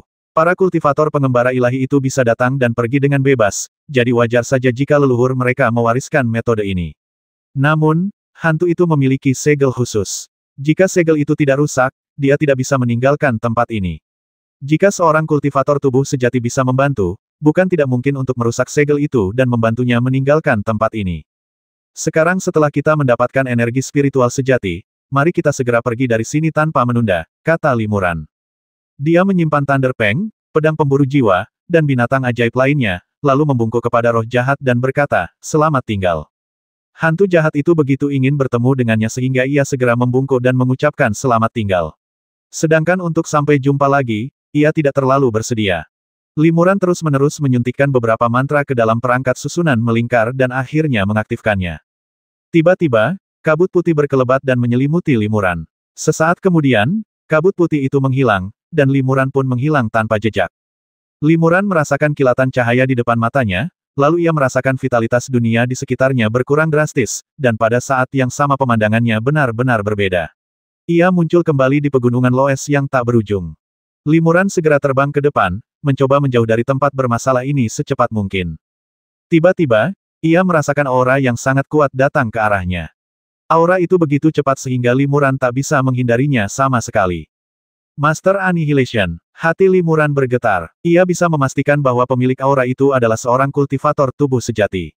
Di pegunungan Loes terpencil ini, bertemu dengan seorang kultivator tubuh sejati sangatlah jarang, jadi satu-satunya kemungkinan adalah Master Annihilation, guru dari 4 kultivator Ibel. Pemusnahan manusia sejati tiba begitu cepat sehingga Limuran tidak sempat meninggalkan area tersebut. Pikirannya berpacu, dan ia segera melepas penyamarannya dan mengembalikan wujud aslinya. Di depan tubuh asli di panggung tengah, teknik penyamaran Limuran tidak berpengaruh sama sekali jika dia mencoba menyembunyikannya, itu akan dengan mudah menimbulkan kecurigaan pihak lain, jadi lebih baik menunjukkan wajah aslinya. Limuran kemudian mendarat di sebuah bukit kecil di dekatnya dan menunggu dengan hormat hingga lawannya terbang. Ini adalah etiket yang tepat bagi seorang kultivator tingkat rendah ketika bertemu dengan seorang kultivator tingkat tinggi. Akan lebih baik jika pemusnahan manusia sejati hanya terbang melewatinya dan tidak menganggapku, seorang kultivator tahap penampakan Dharma, dengan serius, pikir Limuran dalam hati. Namun, segala sesuatunya berjalan di luar kehendaknya. Sebuah bayangan hitam melintas di kejauhan dan berhenti di atas Limuran, berubah menjadi seorang pria paruh baya berpenampilan elegan. Dia memang ahli tubuh sejati tingkat menengah. Hati Limuran berdebar kencang. Kultivasi lawannya sungguh tak terduga. Limuran tidak bisa menilai kultivasi spesifik lawannya, tetapi dia jelas bukan kultivator tubuh sejati tingkat awal biasa. Dia pastilah master pemusnahan yang pernah mendengar tentang tubuh sejati tingkat menengah sebelumnya. Limuran berinisiatif untuk maju dan memberi hormat. Ia membungkuk hormat dan berkata, "Junior, Jichen dari Sekte Jiwa Api, memberi hormat kepada senior." Sekte Jiwa Api dan Sekte Netherworld, tempat pemusnahan manusia sejati berada, keduanya termasuk di antara 5 sekte super jalur Ibel. Adapun Jichen, dia memang ada, tetapi dibasmi oleh Limuran bertahun-tahun yang lalu. Truman Annihilation melirik Limuran dan bertanya dengan bingung, bagaimana mungkin seorang kultivator dari Sekte Jiwa Api muncul di daerah pegunungan terpencil ini dengan vitalitas yang begitu sedikit. Limuran menyampaikan pidatonya yang telah dipersiapkan. Ia berkata, "Awalnya saya berniat pergi ke pasar Tianli, tetapi tidak dapat menemukan lokasi persisnya. Saya kebetulan melihat beberapa rekan kultivator Ibel terbang menuju daerah ini beberapa waktu lalu, jadi saya berencana untuk menyusul mereka dan menanyakan keberadaan mereka. Namun, setelah sampai di sini, saya tidak dapat menemukan mereka, jadi saya harus kembali melalui jalan yang sama ketika saya datang." Hati Zenren Yanmi tergerak, dan ia bertanya, "Berapa banyak orang yang kau lihat? Bagaimana tingkat kultivasi mereka? Kemana mereka menghilang?" Limuran merenung sejenak dan berkata, "Sepertinya ada 4 rekan kultivator, semuanya dari Sekte Ibel, yang kultivasinya kurang lebih sama denganku. Aku melihat mereka terbang ke pegunungan Loes ini, lalu tiba-tiba kehilangan indera spiritualku dan tak bisa lagi melacak mereka. Kurasa kecepatanku terlalu lambat dan indera spiritualku terlalu lemah, jadi aku kehilangan mereka." Master Annihilation tersenyum tipis. Keempat orang yang dibicarakan Limuran kemungkinan besar adalah keempat muridnya. Mengenai mengapa mereka menghilang di pegunungan Loes ini, Master Annihilation juga sangat jelas tentang alasannya. "Senior, apakah Anda tahu lokasi pasar Tianli?" Limuran tiba-tiba bertanya. Annihilation Master tertegun sejenak, lalu menjawab dengan tenang, "Aku tidak tahu apakah kamu bisa pergi sekarang." Ya, Limuran merasa lega dan hendak pergi ketika tiba-tiba dihentikan oleh Master Annihilation. "Tunggu sebentar, tetua Sekte Jiwa Api yang mana yang menjadi gurumu?" Limuran tersenyum pahit dan berkata, "Bakatku tumpul, jadi aku tidak dipilih sebagai murid oleh para tetua tahap tubuh sejati sekte ini." "Benarkah?" Truman Annihilation sedikit terkejut, lalu berkata dengan nada terkejut, "Kesadaran spiritual, kekuatan magis, dan tubuh fisikmu memang cukup kuat, tetapi aura yang kau pancarkan sangat beragam. Kurasa metode kultivasi yang kau praktikkan cukup kacau. Dengan tingkat kultivasi dan kualifikasimu, jarang sekali para tetua tidak menyukaimu. Namamu Jichen, dan keluarga Ji adalah salah satu dari 6 keluarga besar Sekte Jiwa Api. Apa kau tidak punya pengaruh dalam keluargamu?" Limuran diam-diam terkejut. Jika Truman Annihilation menanyakan pertanyaan seperti itu berarti ia meragukan asal-usulnya. Jika ia secara tidak sengaja mengungkapkan kesalahan dalam jawabannya, itu akan sangat buruk. Limuran merenung sejenak, lalu mendesah, "Sejujurnya, lebih dari 200 tahun yang lalu, saya menemani sekte kami dalam sebuah ekspedisi melawan Sekte Tianshan di wilayah barat. Dalam sebuah pertempuran besar, saya disergap dan terpaksa melarikan diri sendirian, gagal menyelesaikan misi sekte saya. Sejak saat itu, saya berkelana, tidak berani kembali ke klan saya." "Jadi, kau ikut serta dalam pertempuran Tianshan tahun itu?" Zenren Yanmi mengangguk pelan, seolah-olah ia percaya pada identitas Limuran. Insiden ini tidak banyak diketahui di dunia kultivasi Middle Earth, hanya diketahui oleh para kultivator tingkat tinggi. Lagi pula, setelah bertahun-tahun, kultivator biasa tidak akan pernah mendengarnya. Fakta bahwa Limuran dapat mengungkapkannya menunjukkan bahwa kemungkinan besar ia adalah seorang kultivator dari Sekte Jiwa Api yang terlibat dalam insiden tersebut. Zenren Yanmi tidak pernah membayangkan bahwa Limuran benar-benar telah berpartisipasi dalam pertempuran Tianzan, tetapi pada saat itu dia masih seorang kultivator Sekte Tianshan, bukan seorang kultivator dengan keterampilan sihir yang dimilikinya sekarang. "Kamu punya potensi besar dan bakat yang menjanjikan. Kalau kamu bosan hidup sebagai kultivator biasa, kamu bisa datang ke Sekte Netherworld dan bergabung denganku. Nama tauku adalah Annihilation," kata Zenren Yanmi sambil tersenyum. "Ya, terima kasih atas apresiasinya, senior." Limuran membungkuk senang untuk mengungkapkan rasa terima kasihnya. Immortal Annihilation lalu terbang dan menghilang jauh ke dalam pegunungan Loes. Limuran dengan hormat memperhatikan rombongan lainnya pergi, lalu perlahan terbang menjauh. Setelah dia memperkirakan bahwa dia telah terbang keluar dari jangkauan deteksi spiritual lawan, dia segera menggunakan kemampuan penyembunyiannya dan berbalik untuk terbang. Untungnya, pemusnahan manusia sejati begitu bangga dengan statusnya sehingga ia tega membasmi seorang junior dari sekte luar, Kalau tidak, kita akan mendapat masalah besar kali ini, pikir Limuran dalam hati. Namun, setelah Zenren Annihilation memasuki ruang tertutup, dia akan segera menemukan bahwa 4 muridnya telah terbasmi, dan akan segera menyadari bahwa itu dilakukan olehnya, kultivator sekte jiwa api, jadi Limuran harus segera meninggalkan tempat ini. Untungnya, negeri Middle Earth memiliki wilayah yang luas dan jangkauan yang luas. Selama tidak ada jejak, kemungkinan diburu musuh hampir dapat diabaikan. Terlebih lagi, Limuran tidak berniat tinggal di Middle Earth terlalu lama. Beberapa bulan kemudian, Limuran terbang cepat di atas gurun yang luas. Setelah melintasi gurun tak berujung ini, kalian akan mencapai wilayah barat, tempat keabadian dapat dikembangkan, gumam Limuran. Suara jiwa Ibel itu terdengar dari benaknya soal tempat untuk berkultivasi. Ada puluhan gua suci di benua Middle Earth, dan kualitasnya tak kalah dengan Sekte Tianshan. Kenapa kau harus buru-buru kembali ke Sekte Tianshan untuk berkultivasi? Setelah memperoleh energi roh sejati, rencana Limuran selanjutnya tentu saja adalah mencari tempat yang cocok untuk berlatih dalam pengasingan, menyatukan energi roh sejati dan energi Ibel sejati, sehingga menyatukan 3 citra Dharma, dan bahkan lebih jauh lagi menerobos hambatan pada tahap tubuh sejati. Proses ini cukup panjang, membutuhkan lingkungan yang sangat stabil, aman, dan prima untuk kultivasi. Di wilayah Middle Earth, terdapat banyak klan bergengsi, semuanya memiliki tanah suci yang sangat baik untuk kultivasi. Tidak sulit bagi Limuran untuk berbaur. Namun, Limuran tetap memilih kembali ke Sekte Tianshan. Limuran menjelaskan, aku telah menyinggung 2 kultivator tahap tubuh sejati, master pemusnahan dari Sekte Netherworld dan lelaki tua berjubah hitam dari Sekte Ibel yang tidak dikenal. Jika aku terus berkultivasi di negara besar Middle Earth, aku harus sangat berhati-hati dan tidak menunjukkan kekurangan apapun. Jika aku bisa maju ke tahap tubuh sejati, tanda-tanda kemajuanku yang jelas pasti akan menarik perhatian kultivator lain. Jika seseorang memanfaatkan kesempatan ini dan mengganggu kemajuanku, bukankah usahaku akan sia-sia? Sekte Tianshan berbeda. Tak seorang pun tahu aku Zhao Wuming, dan Sekte Ibel tak akan tahu aku pergi ke wilayah barat untuk mengolah makhluk abadi. Lagi pula, aku sudah cukup lama berlatih di Sekte Tianshan, dan aku tak punya musuh.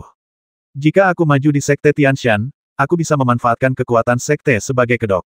Secara keseluruhan, itu lebih baik daripada tetap tinggal di dunia tengah, menyamar sebagai murid tingkat rendah untuk menyusup ke sekte besar, lalu diam-diam berjuang mencapai tahap tubuh sejati. Masuk akal, kata jiwa Ibel.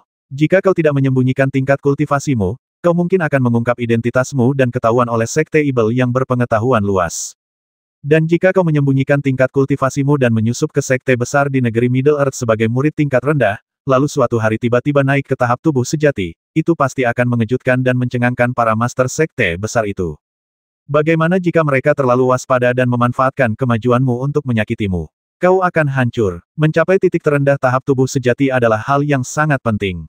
Tentu saja, kau tidak bisa mengambil risiko seperti itu dan menyerahkan nasibmu kepada orang lain. Namun, kau sudah terlalu lama meninggalkan Sekte Tianshan dan tak punya kekuatan apapun. Menyendiri secara langsung bukanlah pilihan terbaik. Sebaiknya kau bangun gengsi dan konsolidasikan kekuatanmu dulu, baru kemudian mengasingkan diri untuk berlatih. Ini cara teraman, saran jiwa Ibel. Limuran mengangguk senior, apa yang Anda katakan sepenuhnya benar. Retret kali ini berbeda dari sebelumnya. Retret ini akan memakan waktu lama dan akan menimbulkan banyak kebisingan. Oleh karena itu, ia perlu dilindungi oleh pasukan yang andal sebelum ia dapat mundur dengan percaya diri. Jika tidak, hanya mengandalkan beberapa formasi pertahanan dan cara lain tidak akan cukup untuk melawan musuh eksternal. Jika ia diganggu saat maju, peluangnya untuk maju akan sangat berkurang. Mencapai tahap tubuh sejati pada dasarnya sulit, dan kesalahan apapun wajib dilakukan, jika tidak, masa depan kultivasi seseorang yang menjanjikan akan hancur. Inilah salah satu alasan mengapa Limuran bersikeras kembali ke Sekte Tianshan meskipun telah menempuh perjalanan sejuta mil. Limuran memandang gurun di bawahnya dan berkata dengan lembut, aku penasaran apakah orang-orang suku pasir masih tinggal di bawah pasir kuning di tengah gurun ini. Ngomong-ngomong, nenek moyang suku pasir juga seharusnya berasal dari suku malam gelap. Mereka melarikan diri ke gurun untuk mencari perlindungan dan bertahan hidup hingga sekarang, menjadi suku pasir seperti sekarang ini. Jika aku menggunakan Ordo Malam Gelap dan mengungkapkan hubunganku dengan klan Malam Gelap, aku yakin ada kemungkinan besar aku bisa menyelesaikan perseteruanku dengan klan pasir. Akan tetapi, untuk berjaga-jaga, kita tidak perlu membuat mereka khawatir. Meskipun saat itu hanya ada satu tetua di tahap penampakan Dharma di klan pasir, dan tidak ada seorang pun di tahap tubuh sejati dengan kultivasi dan kekuatan supernatural Limuran saat ini, dia tidak takut pada tetua manapun di klan pasir tetapi setelah 2 atau 300 tahun, jika seorang tetua di tahap tubuh sejati muncul di klan pasir, itu akan sangat merepotkan. Oleh karena itu, Li Muran tidak ingin terlibat dalam perseteruan dengan suku pasir terlalu dini, dan dia tidak berani membuat khawatir anggota suku pasir saat melintasi gurun kali ini. Pada siang hari, Li Muran berubah menjadi seberkas cahaya putih, terbang tinggi ke angkasa. Pada malam hari, ia tetap tak terlihat, memanfaatkan kegelapan untuk melarikan diri. Angin di ketinggian sangat kencang, dan terbang membutuhkan mana yang sangat besar, tetapi hal itu memungkinkannya untuk menghindari ketahuan dan dilacak oleh suku pasir. Para anggota suku pasir itu, meskipun mahir menjelajahi gurun, tidak memiliki keuntungan di ketinggian. Li Muran sengaja menghindari masalah sepanjang jalan, dan memang ia tidak menemui gangguan apapun dari para biksu klan pasir. Tidak lama kemudian, Li Muran terbang di atas padang pasir dan melihat pegunungan tak berujung di kejauhan, menjulang tinggi ke awan. Setelah hampir 2 atau 300 tahun, akhirnya aku kembali ke sini. Li Muran mendesah pelan, merasakan banyak hal. Namun kali ini, ia tak punya banyak harapan. Ia telah bertemu Leng Bing-er dan mengetahui darinya bahwa gurunya, Tetua Feng, dan murid-murid lainnya telah meninggal dunia. Ia khawatir hanya sedikit teman lamanya yang tersisa. Li Muran berubah menjadi seberkas cahaya putih dan terbang menuju pegunungan Mian-Mian Tianshan. Setelah mendekati pegunungan Tianshan, melewati lapisan awan dan muncul di atas awan, Anda dapat melihat puncak-puncak gunung yang tinggi. Di sini, vitalitas langit dan bumi melimpah, dan disinilah Sekte Tianshan berada. Seperti kata pepatah, segalanya telah berubah, begitu pula manusia. Meskipun sahabat lama telah tiada, gunung dan gerbang gunung ini masih sama, hampir tak berubah sejak kepergian Li Muran. Di luar gerbang gunung Sekte Tianshan, 16 kultivator pengembara ilahi duduk dengan hikmat berjaga tentu saja, mengingat usia para penjaga itu, Li Muran tentu saja tidak mungkin pernah melihat mereka sebelumnya. Cahaya putih memudar, dan Li Muran mendarat di depan gerbang gunung, menatap para penjaga sambil tersenyum. Para penjaga terkejut ketika merasakan fluktuasi energi tak terduga yang terpancar dari Li Muran. Mereka segera membungkuk hormat dan berkata, "Senior, Anda merasa sangat terhormat berada di sini. Mohon maaf karena tidak dapat menyambut Anda dari jauh. Saya ingin tahu apa perintah Anda. Ada urusan penting apa yang membawa Anda ke sekte kami?" Li Muran tersenyum tipis dan berkata, "Tidak perlu terlalu sopan. Saya juga seorang kultivator sekte kami. Saya baru saja berkelana selama bertahun-tahun dan sudah lama tidak kembali." Sambil berbicara, Li Muran mengeluarkan sebuah token dari tangannya dan melemparkannya ke salah seorang penjaga yang berada di tahap akhir alam pengembaraan ilahi. Setelah menerima token tersebut, penjaga itu masih ragu. Ia berkata, "Token senior memang dari sekte kami. Namun, itu adalah token seorang murid di tahap pengembaraan ilahi, bukan tetua tahap fase Dharma. Token itu tidak sesuai dengan status dan tingkat kultivasi Anda." "Haha, waktu Li meninggalkan sekte kita, dia memang masih murid tahap awal alam pengembaraan ilahi. Sudah 2 atau 300 tahun berlalu," kata Li Muran sambil mendesah. "Begitu," kata penjaga itu dengan sedikit malu. "Baru-baru ini, sekte kami telah meningkatkan keamanannya, jadi kami tidak bisa membiarkan orang tak dikenal masuk atau keluar sesuka hati. Senior, saya terlalu tidak berpengalaman untuk menilai identitas Anda. Bisakah Anda menunggu sebentar? Saya akan segera memberitahu para tetua senior sekte kami untuk datang dan menemui Anda." Li Muran sedikit mengernyit. Jika ia pernah mengalami situasi seperti ini sebelumnya, ia pasti akan membiarkannya masuk ke gerbang gunung terlebih dahulu dan memintanya untuk duduk di aula resepsi, lalu memberitahu para tetua terkait untuk menyambut tamu tersebut, agar tidak dicurigai lalai. Sepertinya pertahanan Sekte Tianshan lebih ketat dari sebelumnya, gumam Li Muran dalam hatinya. Dia mengangguk dan berkata, "Baiklah, karena ini aturan sekte kita, aku, Li, akan mematuhinya. Kamu harus pergi dan sebarkan beritanya." "Baik, terima kasih atas pengertiannya, senior," kata penjaga itu sambil menyetujui dan segera mengutus 2 orang yang membawa token identitas Li Muran ke gerbang gunung. Meskipun penyampaian pesan secara langsung lebih lambat dibanding dengan menggunakan nota suara, namun terkesan lebih hikmat lagi pula, pokok bahasan tidak dapat dijelaskan secara gamblang hanya melalui nota suara. Li Muran duduk di paviliun kecil di luar gerbang gunung, menunggu dengan tenang. Setelah setengah batang dupa, masih belum ada kabar. Ini jauh lebih lambat dari perkiraan Li Muran. Setelah menunggu selama 1 batang dupa, seberkas cahaya akhirnya terbang keluar dari gerbang gunung. Cahaya itu kemudian menghilang dan menjelma menjadi seorang cendekiawan paruh baya dengan tingkat kultivasi Dharma tingkat menengah. "Saudara muda Li, ternyata kau." Cendekiawan itu terkejut sekaligus gembira saat melihat Li Muran. Li Muran juga sedikit tertegun saat melihat pihak lain. "Saudara Su, apa kabar?" sapa Li Muran sambil membungkuk. Tamu itu tak lain adalah Su Zongyu, yang telah bergabung dengan Sekte Tianshan bersama Limuran dan mencapai tahap pengembaraan ilahi beberapa tahun kemudian. Tak disangka, 2 atau 300 tahun kemudian, orang ini juga telah mencapai tahap fase Dharma, dan merupakan seorang kultivator fase Dharma tingkat menengah. Saat pertempuran di Tianshan, kami semua mengira saudara muda Li telah gugur. Aku tak pernah menyangka kita akan bertemu lagi, kata Su Zongyu riang. Ia menatap Limuran, dan raut wajahnya sedikit berubah. Ia berkata dengan terkejut, "Hei, saudara muda Li sudah menjadi kultivator tahap Dharma akhir, 1 tingkat lebih tinggi dariku. Aku beruntung. Aku telah membuat beberapa kemajuan dalam kultivasiku selama bertahun-tahun," kata Limuran dengan rendah hati, lalu mengganti topik pembicaraan dan bertanya, "Bagaimana dengan saudaramu, Su Chengyu? Apakah dia juga telah mencapai tahap Dharma?" Su Zongyu mendesah pelan dan menggelengkan kepalanya. "Meskipun aku telah berusaha sekuat tenaga untuk membantu, saudaraku masih belum mampu mencapai tahap Dharma.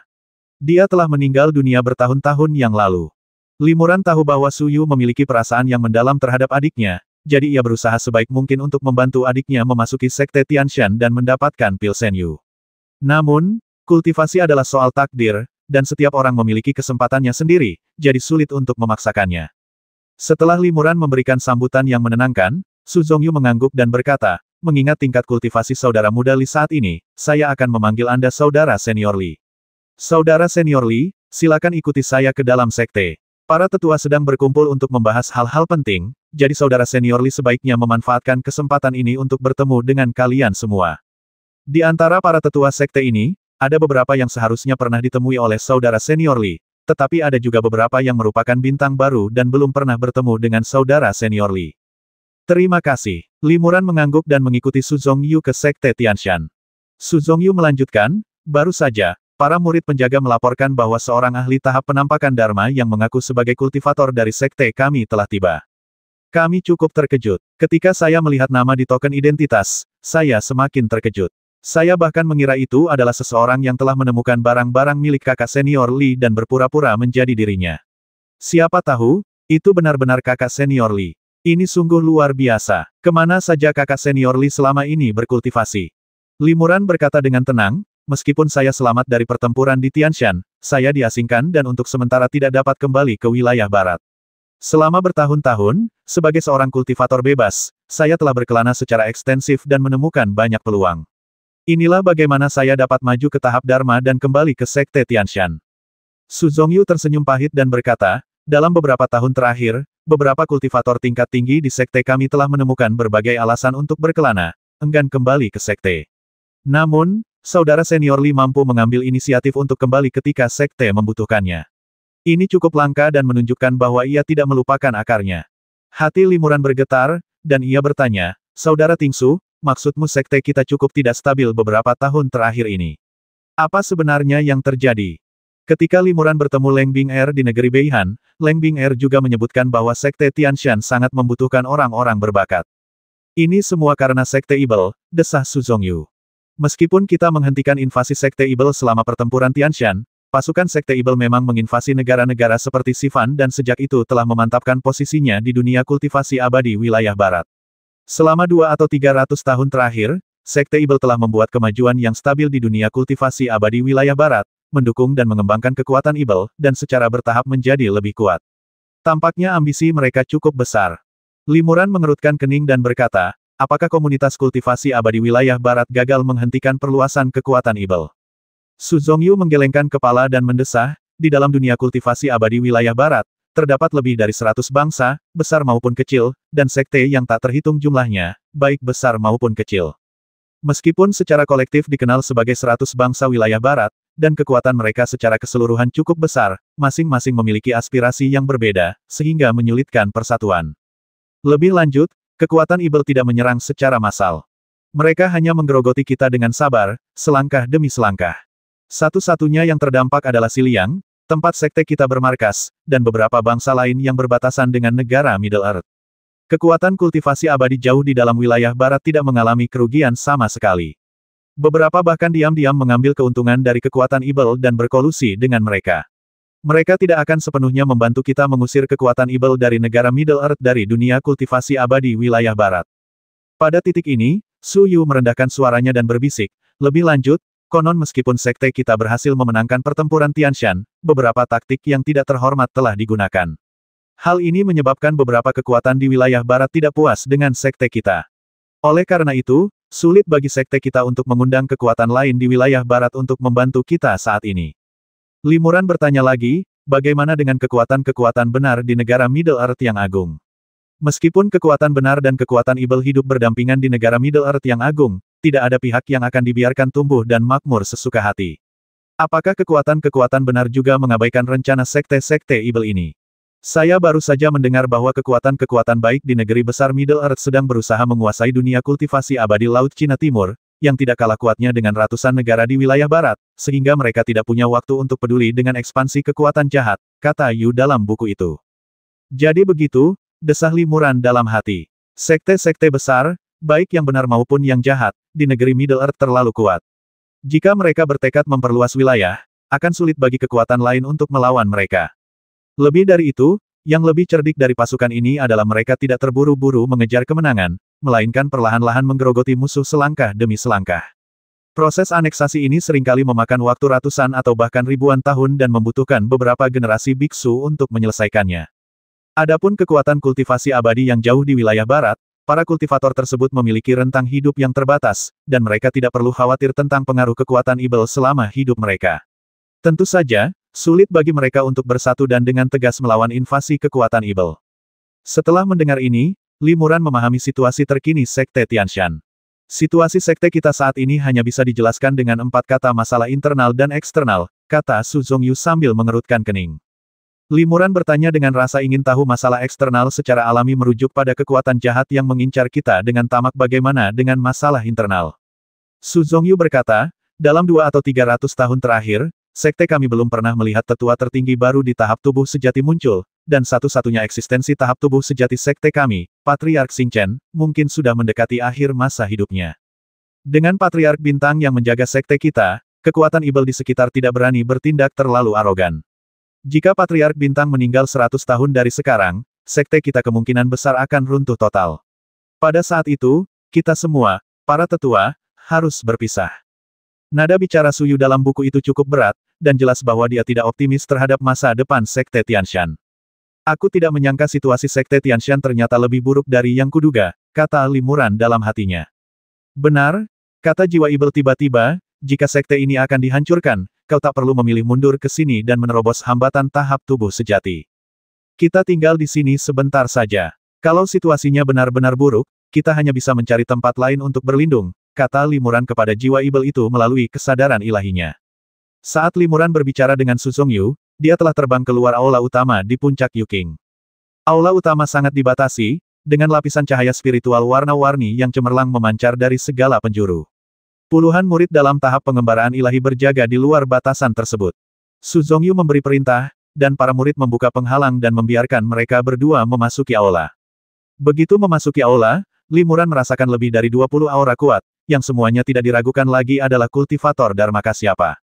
Kenapa jumlah tetua tahap Dharma di Sekte Tianshan hanya sedikit? Limuran diam-diam terkejut. Menurutnya, Sekte Tianshan setidaknya merupakan sekte besar yang dipimpin oleh seorang tetua tahap tubuh sejati, jadi pasti ada setidaknya puluhan tetua tahap Dharma. Limuran teringat kata-kata Yu sebelumnya di buku itu, yang mengatakan bahwa banyak kultivator tingkat tinggi diam-diam meninggalkan sekte dan berkelana. Ternyata itu benar. Limuran mengikuti Suyu ke aula utama, dan semua sesepuh fase Dharma di aula utama berdiri untuk menyambutnya.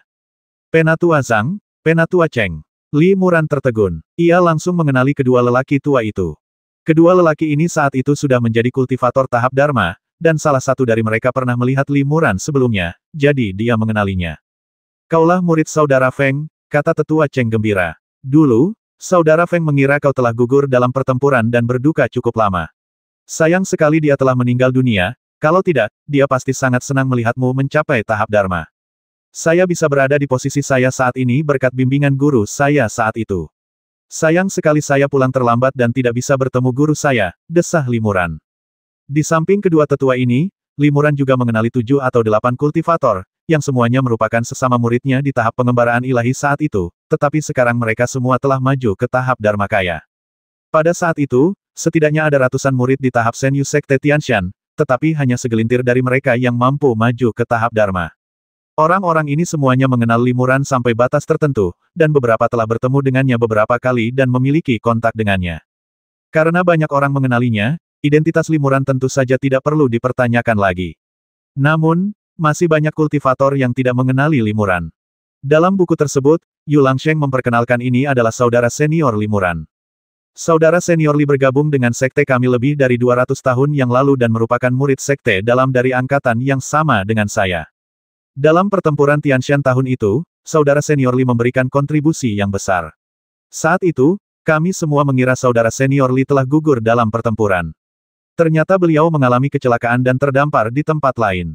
Setelah bertahun-tahun berkelana, saudara senior Li telah menjadi seorang kultivator di tahap akhir dharma. Kembalinya saudara senior Li ke sekte kami sungguh merupakan berkah bagi sekte kami. Semua orang menyapa Limuran dengan salam, dan Limuran membalas salam mereka satu persatu, dan mereka bertukar basa-basi satu sama lain. Saudara-saudaraku sepertinya sedang membicarakan sesuatu yang penting, tapi aku tidak tahu persis apa yang terjadi. Maukah kau memberitahuku? Tanya Limuran. Saudara muda Li adalah murid saudara senior Feng, kami salah satu dari mereka, jadi tentu saja kau boleh memberitahu saudara muda Li. Tetua Cheng menghela napas, tapi, ini bukan hal yang mulia. Memalukan, Limuran tertegun dan menjadi semakin penasaran. Adik muda Su, tolong beritahu adik muda Li tentang urusan Sekte Ibel Barat, kata Tetua Cheng. Su Zongyu mengangguk dan berkata, Sekte Ibel Barat adalah Sekte Ibel yang baru berdiri dalam 200 tahun terakhir. Sekte ini telah mengakar di beberapa tempat, termasuk kerajaan Xiliang.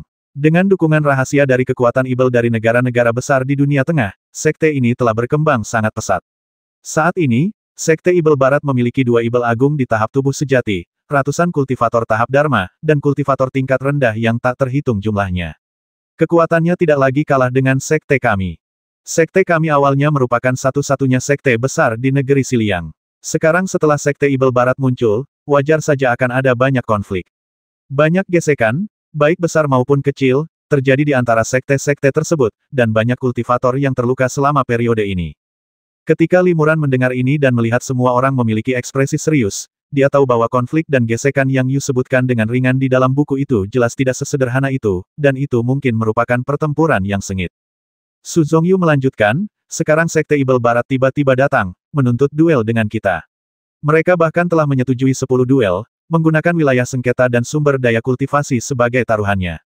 Untuk 10 pertandingan ini, kedua belah pihak akan mengirimkan sesepuh tahap penampakan Dharma. Setiap kemenangan akan memberikan 1/10 dari taruhan kepada sekte masing-masing. Hati Limuran tergerak dan ia berkata, Sekte Ibel Barat benar-benar berani menantang kita. Mereka pasti sangat percaya diri. Kita tidak boleh menyetujui 10 pertandingan judi ini. Su Zongyu berkata, sang tetua agung awalnya menolak usulan Sekte Ibel Barat, tetapi karena suatu alasan, beliau akhirnya terpaksa menerimanya. Ini pasti karena status sekte kami terancam, dan kami tidak mampu lagi menunjukkan kelemahan. Jika kami bahkan tidak berani menerima tantangan ini, saya khawatir kami tidak akan mampu mempertahankan reputasi kami sebagai sekte terhebat di Xiliang. Akibatnya, para murid muda di Xiliang kemungkinan besar akan berbondong-bondong ke Sekte Ibel Barat untuk mempelajari teknik-teknik sihir. Limuran mengangguk. Kata-kata Yu di buku itu masuk akal. Ia bertanya, kapan 10 pertandingan judi ini akan dimulai? Hari pertama kompetisi dimulai 3 hari yang lalu. Tetua Huang menang mewakili sekte kita, tetapi beliau juga cedera dalam kompetisi dan tidak bisa bertarung lagi. Dalam kompetisi-kompetisi berikutnya, termasuk yang baru saja berakhir hari ini, kita telah kalah 3 kali berturut-turut, Su Zongyu mendesah. Tetua Cheng berkata, jadi, kita berkumpul di sini untuk membahas strategi untuk 6 kompetisi berikutnya. Mari kita lihat apakah kita bisa menggabungkan kekuatan kita dan menemukan cara untuk mematahkan metode para kultivator Ibel itu. Apakah Anda punya ide bagus? Tanya Limuran. Tetua Cheng menggelengkan kepala dan berkata, kita belum pernah melihat para kultivator Ibel yang akan bertarung selanjutnya, dan bahkan lebih sulit lagi untuk mengetahui asal-usul kemampuan mereka. Kita hanya tahu bahwa kebanyakan dari mereka berasal dari sekte Ibel di negara-negara besar Middle Earth. Lagi pula, para kultivator Ibel ini jelas bukan berasal dari sekte yang sama, dan kemampuan sihir mereka juga berbeda. Sulit untuk memprediksi mereka. Besok, akulah yang akan bertarung. Tapi sejujurnya, aku sama sekali tidak yakin, dan aku hanya bisa melakukan yang terbaik. Su Zongyu menyarankan, Saudara Cheng, aku melihat energi Ibel muncul dari para kultivator Ibel itu saat mereka melepaskan sihir mereka. Jika kita terperangkap dalam energi Ibel itu, kekuatan sihir kita akan sangat terbatas. Saudara Cheng, kau harus ekstra waspada dalam pertempuran besok dan jangan sampai terpengaruh olehnya. Tetua senior lain di tahap tengah fase Dharma berkata dengan optimis, senjata sakti penyelamat nyawa kakak senior Cheng, cincin api, adalah senjata sakti tingkat 5 dengan kualitas yang sangat tinggi. Senjata ini dapat menyerang dan bertahan, serta sangat murni dan beriang. Senjata ini tidak takut pada energi evil. Dalam pertarungan langsung, dia seharusnya bisa mengalahkan para kultivator evil itu. Selama kakak senior Cheng berhati-hati terhadap taktik aneh dan licik para kultivator evil, dia seharusnya bisa menang untuk sekte kita. Benar sekali, kata Tetua Zhang. Meskipun kita pernah kalah beberapa kali sebelumnya, kita tidak boleh meremehkan diri sendiri dan mencoba meningkatkan moral orang lain sambil merendahkan gengsi kita sendiri. Adik muda Cheng memiliki kekuatan magis yang luar biasa. Dia hanya perlu menggunakan api sejati kelahirannya yang murni untuk menjebak lawan dan menyerap energi serta esensi evil-nya, dan dia pasti akan menang. Semua orang mulai berdiskusi dan membuat rencana untuk pertempuran besok. Limuran terbatuk pelan, seolah ada sesuatu yang ingin dia katakan. Penatua Cheng bertanya, apakah saudara muda Li punya saran? Limuran tersenyum tipis dan berkata, saya tidak punya saran yang bagus. Namun, saya telah menyempurnakan beberapa jimat atribut api, yang bisa saya berikan kepada kakak senior Cheng untuk membantunya meraih kemenangan besar besok. Sambil berbicara, Limuran mengeluarkan beberapa jimat giok dari tangannya dan menyerahkannya kepada Tetua Cheng. Tetua Cheng tercengang oleh jimat api jatuh surgawi, tetapi kemudian ia berkata dengan gembira, haha, jimat atribut api tingkat tinggi ini paling cocok untuk saya gunakan. Namun, sangat sulit untuk memurnikan jimat ini. Adik muda Li berhasil memurnikan beberapa jimat. Beliau pasti mewarisi ajaran sejati adik senior Feng. Tetua Cheng mengeluarkan beberapa bahan berharga dari dadanya dan memberikannya kepada Limuran, sambil berkata, aku tidak bisa membiarkan saudara muda Li memberikan jimat-jimat ini secara cuma-cuma. Anggaplah bahan-bahan ini sebagai aku yang membeli jimat-jimat ini dari saudara muda Li. Limuran menerima materi tersebut tanpa ragu. Jimat tingkat tinggi sangat berharga, dan jika ia memberikannya tanpa meminta imbalan apapun, hal itu akan mudah menimbulkan spekulasi dan kecurigaan dari orang lain. Namun, kesediaan untuk menukar seruling jimat tingkat tinggi yang sudah jadi dengan beberapa bahan juga dianggap sebagai bantuan yang tulus. Beberapa orang, termasuk Penatua Zhang, diam-diam mengangguk saat Limuran mendekat. Sebagian besar saran yang diberikan oleh para tetua hampir tidak berguna. Beberapa jimat tingkat tinggi yang dikeluarkan Limuran sangat membantu dan dapat memainkan peran langsung dalam kompetisi. Tindakan sederhana ini langsung mengurangi rasa keterasingan semua orang dari Limuran yang baru muncul. Terlebih lagi, Limuran awalnya adalah seorang kultivator sekte Tianshan, dan murid dari seorang tetua sekte Tianshan yang telah meninggal. Integrasinya kembali ke dalam sekte Tianshan dan kenaikannya menjadi tetua tahap Dharma akhir terasa seperti perkembangan yang wajar. Meskipun Limuran baru saja kembali ke sekte Tianshan, orang-orang di sana tidak memperlakukannya sebagai orang luar dan berbicara kepadanya dengan sangat ramah. Hal ini sebagian disebabkan oleh tingkat kultivasi Limuran. Jika ia hanya seorang kultivator Dharmakaya tahap awal, situasinya akan sedikit berbeda. Pada hari itu, Limuran resmi menjadi sesepuh baru sekte Tianshan. Guanya sama persis dengan gua yang ditinggalkan gurunya, Tetua Feng. Gua ini telah disegel dan tidak digunakan lagi sejak Tetua Feng meninggal. Kini setelah Limuran membuka kembali gua itu, ia masih samar-samar melihat jejak-jejak yang ditinggalkan Tetua Feng. Limuran berjalan perlahan di dalam gua, merasa sangat emosional sesaat. Ketika ia memasuki sebuah ruangan yang tenang, ia melihat sebuah gulungan ditempatkan di atas meja batu di ruangan itu, dengan lapisan tipis debu pada gulungan itu. Tuanku harus menitipkan ini. Limuran mengibaskan lengan bajunya, debu pun menghilang, dan gulungan itu pun jatuh ke tangan Limuran. Limuran perlahan membuka gulungan itu, lalu berdiri di sana dengan linglung. Ada banyak tokoh yang digambarkan dalam gulungan itu, termasuk Penatua Feng sendiri dan 9 muridnya, termasuk Limuran. Penatua Feng pandai membuat jimat dan juga sangat mahir melukis. Karakter-karakter yang ia gambar tampak nyata, penuh ekspresi, masing-masing dengan karakteristiknya sendiri, dan mereka tampak menonjol dari kertas. Limuran memandangi potret-potret ini, dan pikirannya tiba-tiba melayang ke 200 atau 300 tahun yang lalu. Ia tertegun sejenak dan tak bergerak untuk waktu yang lama. Siang hari di hari kedua, sejumlah besar kultivator telah berkumpul di sekitar panggung kompetisi di puncak-puncak Taiking Sekte Tianshan, meskipun masih ada waktu setengah jam sebelum pertarungan judi keempat antara Sekte Setan Barat dan Sekte Tianshan. Mereka pada dasarnya adalah kultivator tingkat rendah di tahap Senyu dan Qimai di Sekte Tianshan. Ada juga beberapa kultivator tingkat tinggi di tahap Dharma, dan mereka masih berdatangan ke sini satu demi satu. Limuran dan Su Zongyu melayang di udara di dekatnya, berbicara dengan suara pelan. Leluhur bintang juga akan datang untuk menyaksikan pertempuran. Limuran sedikit terkejut setelah mendengar apa yang dikatakan Suyu. Su Zongyu mengangguk dan berkata, memang, sebelum setiap kompetisi, Tetua Agung Sekte Ibel Barat akan membawa selusin kultivator Ibel tahap wujud Dharma ke sekte kami. Tetua Xingchen adalah satu-satunya kultivator tahap tubuh sejati di sekte kami, dan hanya dialah yang secara pribadi dapat berhadapan dengan Tetua Agung Sekte Ibel Barat. Selain itu, Patriark Xingchen juga sangat mementingkan kompetisi judi ini. Dia secara pribadi menghadiri 4 kompetisi pertama untuk mengawasi pertempuran. Sekte Ibel Barat ternyata punya tetua tertinggi yang memimpin sekte ini secara pribadi. Pantas saja mereka berani menerobos masuk dan menantang kita. Limuran sedikit mengernyit. Semakin banyak kultivator berkumpul. Jika mereka tidak memiliki tanggung jawab, orang-orang sekte Tianshan tidak akan melewatkan kompetisi langka antar kultivator tingkat tinggi ini terlebih lagi. Kedua belah pihak memiliki kultivator di tahap tubuh sejati untuk memimpin. Bagi para kultivator tingkat rendah, mampu melihat makhluk tahap tubuh sejati dari jauh dianggap sebagai takdir besar. Setelah memenangkan satu pertandingan, Sekte Tianshan menderita 3 kekalahan berturut-turut. Para murid seharusnya sangat khawatir. Namun, Limuran memperhatikan beberapa murid yang lebih muda, wajah mereka dipenuhi kegembiraan, tampak bersemangat menantikan kompetisi ini. Mungkin bagi para kultivator tingkat rendah ini, menang atau kalah bukanlah hal terpenting, hanya menyaksikan para master tahap tubuh sejati yang legendaris dan kemampuan dahsyat para kultivator Dharmakaya tingkat tinggi sudah cukup untuk memuaskan mereka. Limuran tak kuasa menahan senyum tipis.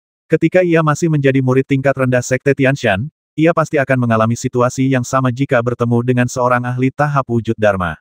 Selama pertempuran Tianshan, ia hanya melihat sosok Patriark Xingchen dari kejauhan, dan hatinya entah kenapa berdebar-debar. Di mata murid tingkat rendah, kultivator tingkat tinggi hampir seperti dewa. Sekilas pandang saja dari jauh sudah cukup untuk membuat kultivator tingkat rendah tak terlupakan seumur hidup. Limuran, yang berada di tahap akhir Dharma, kini menjadi salah satu dari sedikit guru senior di Sekte Tianshan. Cara murid-murid di sekitarnya memandangnya sama seperti cara Limuran memandang seorang kultivator tingkat tinggi saat itu. Tiba-tiba terjadi keributan di tengah kerumunan, dan mata semua orang hampir serentak melihat ke arah barat. Saya melihat cahaya hitam terbang dari sana dengan kecepatan yang sangat cepat. Setelah beberapa saat, cahaya hitam ini jatuh di puncak Taiking dan berubah menjadi lebih dari selusin biksu dengan energi Ibel. Para pengikut Sekte Tianshan di sekitar mereka secara alami menjauh, menyisakan area bagi para pembudidaya setan ini. Mereka adalah para kultivator Sekte Ibel Barat, bisik Suyu kepada Limuran. Kultivator Ibel Parubaya yang memimpin adalah Tetua Agung Sekte Ibel Barat, yang berada di tahap awal tubuh sejati dan juga wakil ketua sekte. Patriark Xingchen memanggilnya Daoyou. Sedangkan ketua sekte Ibel Barat, konon katanya adalah seorang kultivator di tahap tengah tubuh sejati, yang dikenal sebagai Raja Ibel berwajah giok. Aku belum pernah bertemu dengannya sebelumnya.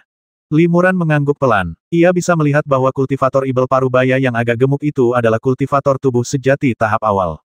Adapun lebih dari 10 kultivator Ibel di belakangnya, semuanya adalah kultivator fase Dharma. Kebanyakan dari mereka adalah kultivator fase Dharma akhir, dan hanya 2 yang merupakan kultivator fase Dharma tahap menengah. Lebih dari 10 kultivator Ibel ini dikelilingi oleh para kultivator Sekte Tianshan, tetapi mereka sama sekali tidak menunjukkan rasa takut. Beberapa dari mereka bahkan memasang ekspresi arogan dan memandang rendah para pengikut Sekte Tianshan di sekitarnya. Su Zongyu melanjutkan, pria besar berbekas luka di wajahnya itu, dengan raut wajah yang penuh dendam, pria tua berhidung bengkok dan tatapan dingin, dan pemuda berkulit putih yang menundukkan kepala dan tetap diam, bahkan tampak rendah hati. Ketiganya adalah kultivator tahap Dharma akhir. Dalam 3 kompetisi sebelumnya, beberapa tetua senior sekte kami yang berada di tahap Dharma akhir telah dikalahkan oleh mereka. Mendengar ini, Limuran menoleh ke arah orang-orang itu. Kebetulan, pria berbekas luka itu juga menatap Limuran. Tatapan mereka bertemu, dan pria itu menatap tajam ke arah Limuran. Su Zongyu berkata, pria besar ini memiliki aura pembasmi dan kekuatan yang luar biasa. Kultivator biasa tentu akan merasa sedikit terintimidasi oleh tatapannya. Bahkan sebelum mereka bergerak, mereka sudah kehilangan 3 poin dalam hal momentum. Tetua Feng dari sekte kami, yang bersaing dengannya, menderita kerugian besar justru karena ini. Kalau tidak, meskipun ada sedikit perbedaan kekuatan, dia tidak akan dikalahkan olehnya dalam setengah batang dupa. Limuran tersenyum tipis. Dengan sekilas melihat ke dalam pikirannya, ia tahu bahwa latihan fisik pria besar itu bagus, tetapi mungkin tidak sebaik dirinya sendiri, sedangkan untuk kekuatan sihir dan pikiran orang ini, tampaknya mereka tidak memiliki kelebihan khusus. Jika orang semacam ini jatuh ke tangannya, dia akan terbasmi dalam waktu kurang dari 3 putaran. Indra spiritual Limuran menyapu para penggarap Ibel fase Dharma itu satu persatu, dan tidak menemukan sesuatu yang terlalu mengejutkan. Jiwa Ibel itu tersenyum dan berkata, "Kenapa? Apa kau ingin memanfaatkan kesempatan ini untuk menunjukkan kewibawaanmu? Pertarungan judi 1 lawan 1 seperti ini, dan lawannya semua adalah kultivator fase Dharma, hanyalah masalah kecil bagimu. Dengan kekuatanmu, bahkan jika para kultivator Ibel ini bertarung 3 lawan 1, mereka bukanlah tandinganmu." Limuran menjawab, "Ini memang sebuah kesempatan. Tapi sebaiknya aku pikirkan dulu apakah akan bertindak atau tidak." Pada saat ini, kerumunan bersorak-sorai. Ternyata Patriark Xingchen telah terbang ke puncak Taiking bersama beberapa kultivator fase Dharma. Tetua Cheng, yang akan bertempur hari ini, mengikuti di belakang Patriark Xingchen. Limuran melihat leluhur bintang dari kejauhan. Leluhur bintang itu masih tampak seperti lelaki tua berambut putih dan berwajah muda, tetapi ekspresinya menunjukkan sedikit perubahan kehidupan. "Tuan Xingchen, Anda sedikit terlambat hari ini," kata wakil pemimpin Sekte Liu dari Sekte Setan Barat, sambil membungkuk kepada Patriark Xingchen dari jauh. "Rekan Taois Liu datang terlalu cepat," kata Xingchen Zhenren dengan tenang. Mungkin karena masa hidupnya sudah hampir habis, suaranya terdengar sedikit lebih tua dibandingkan sebelumnya.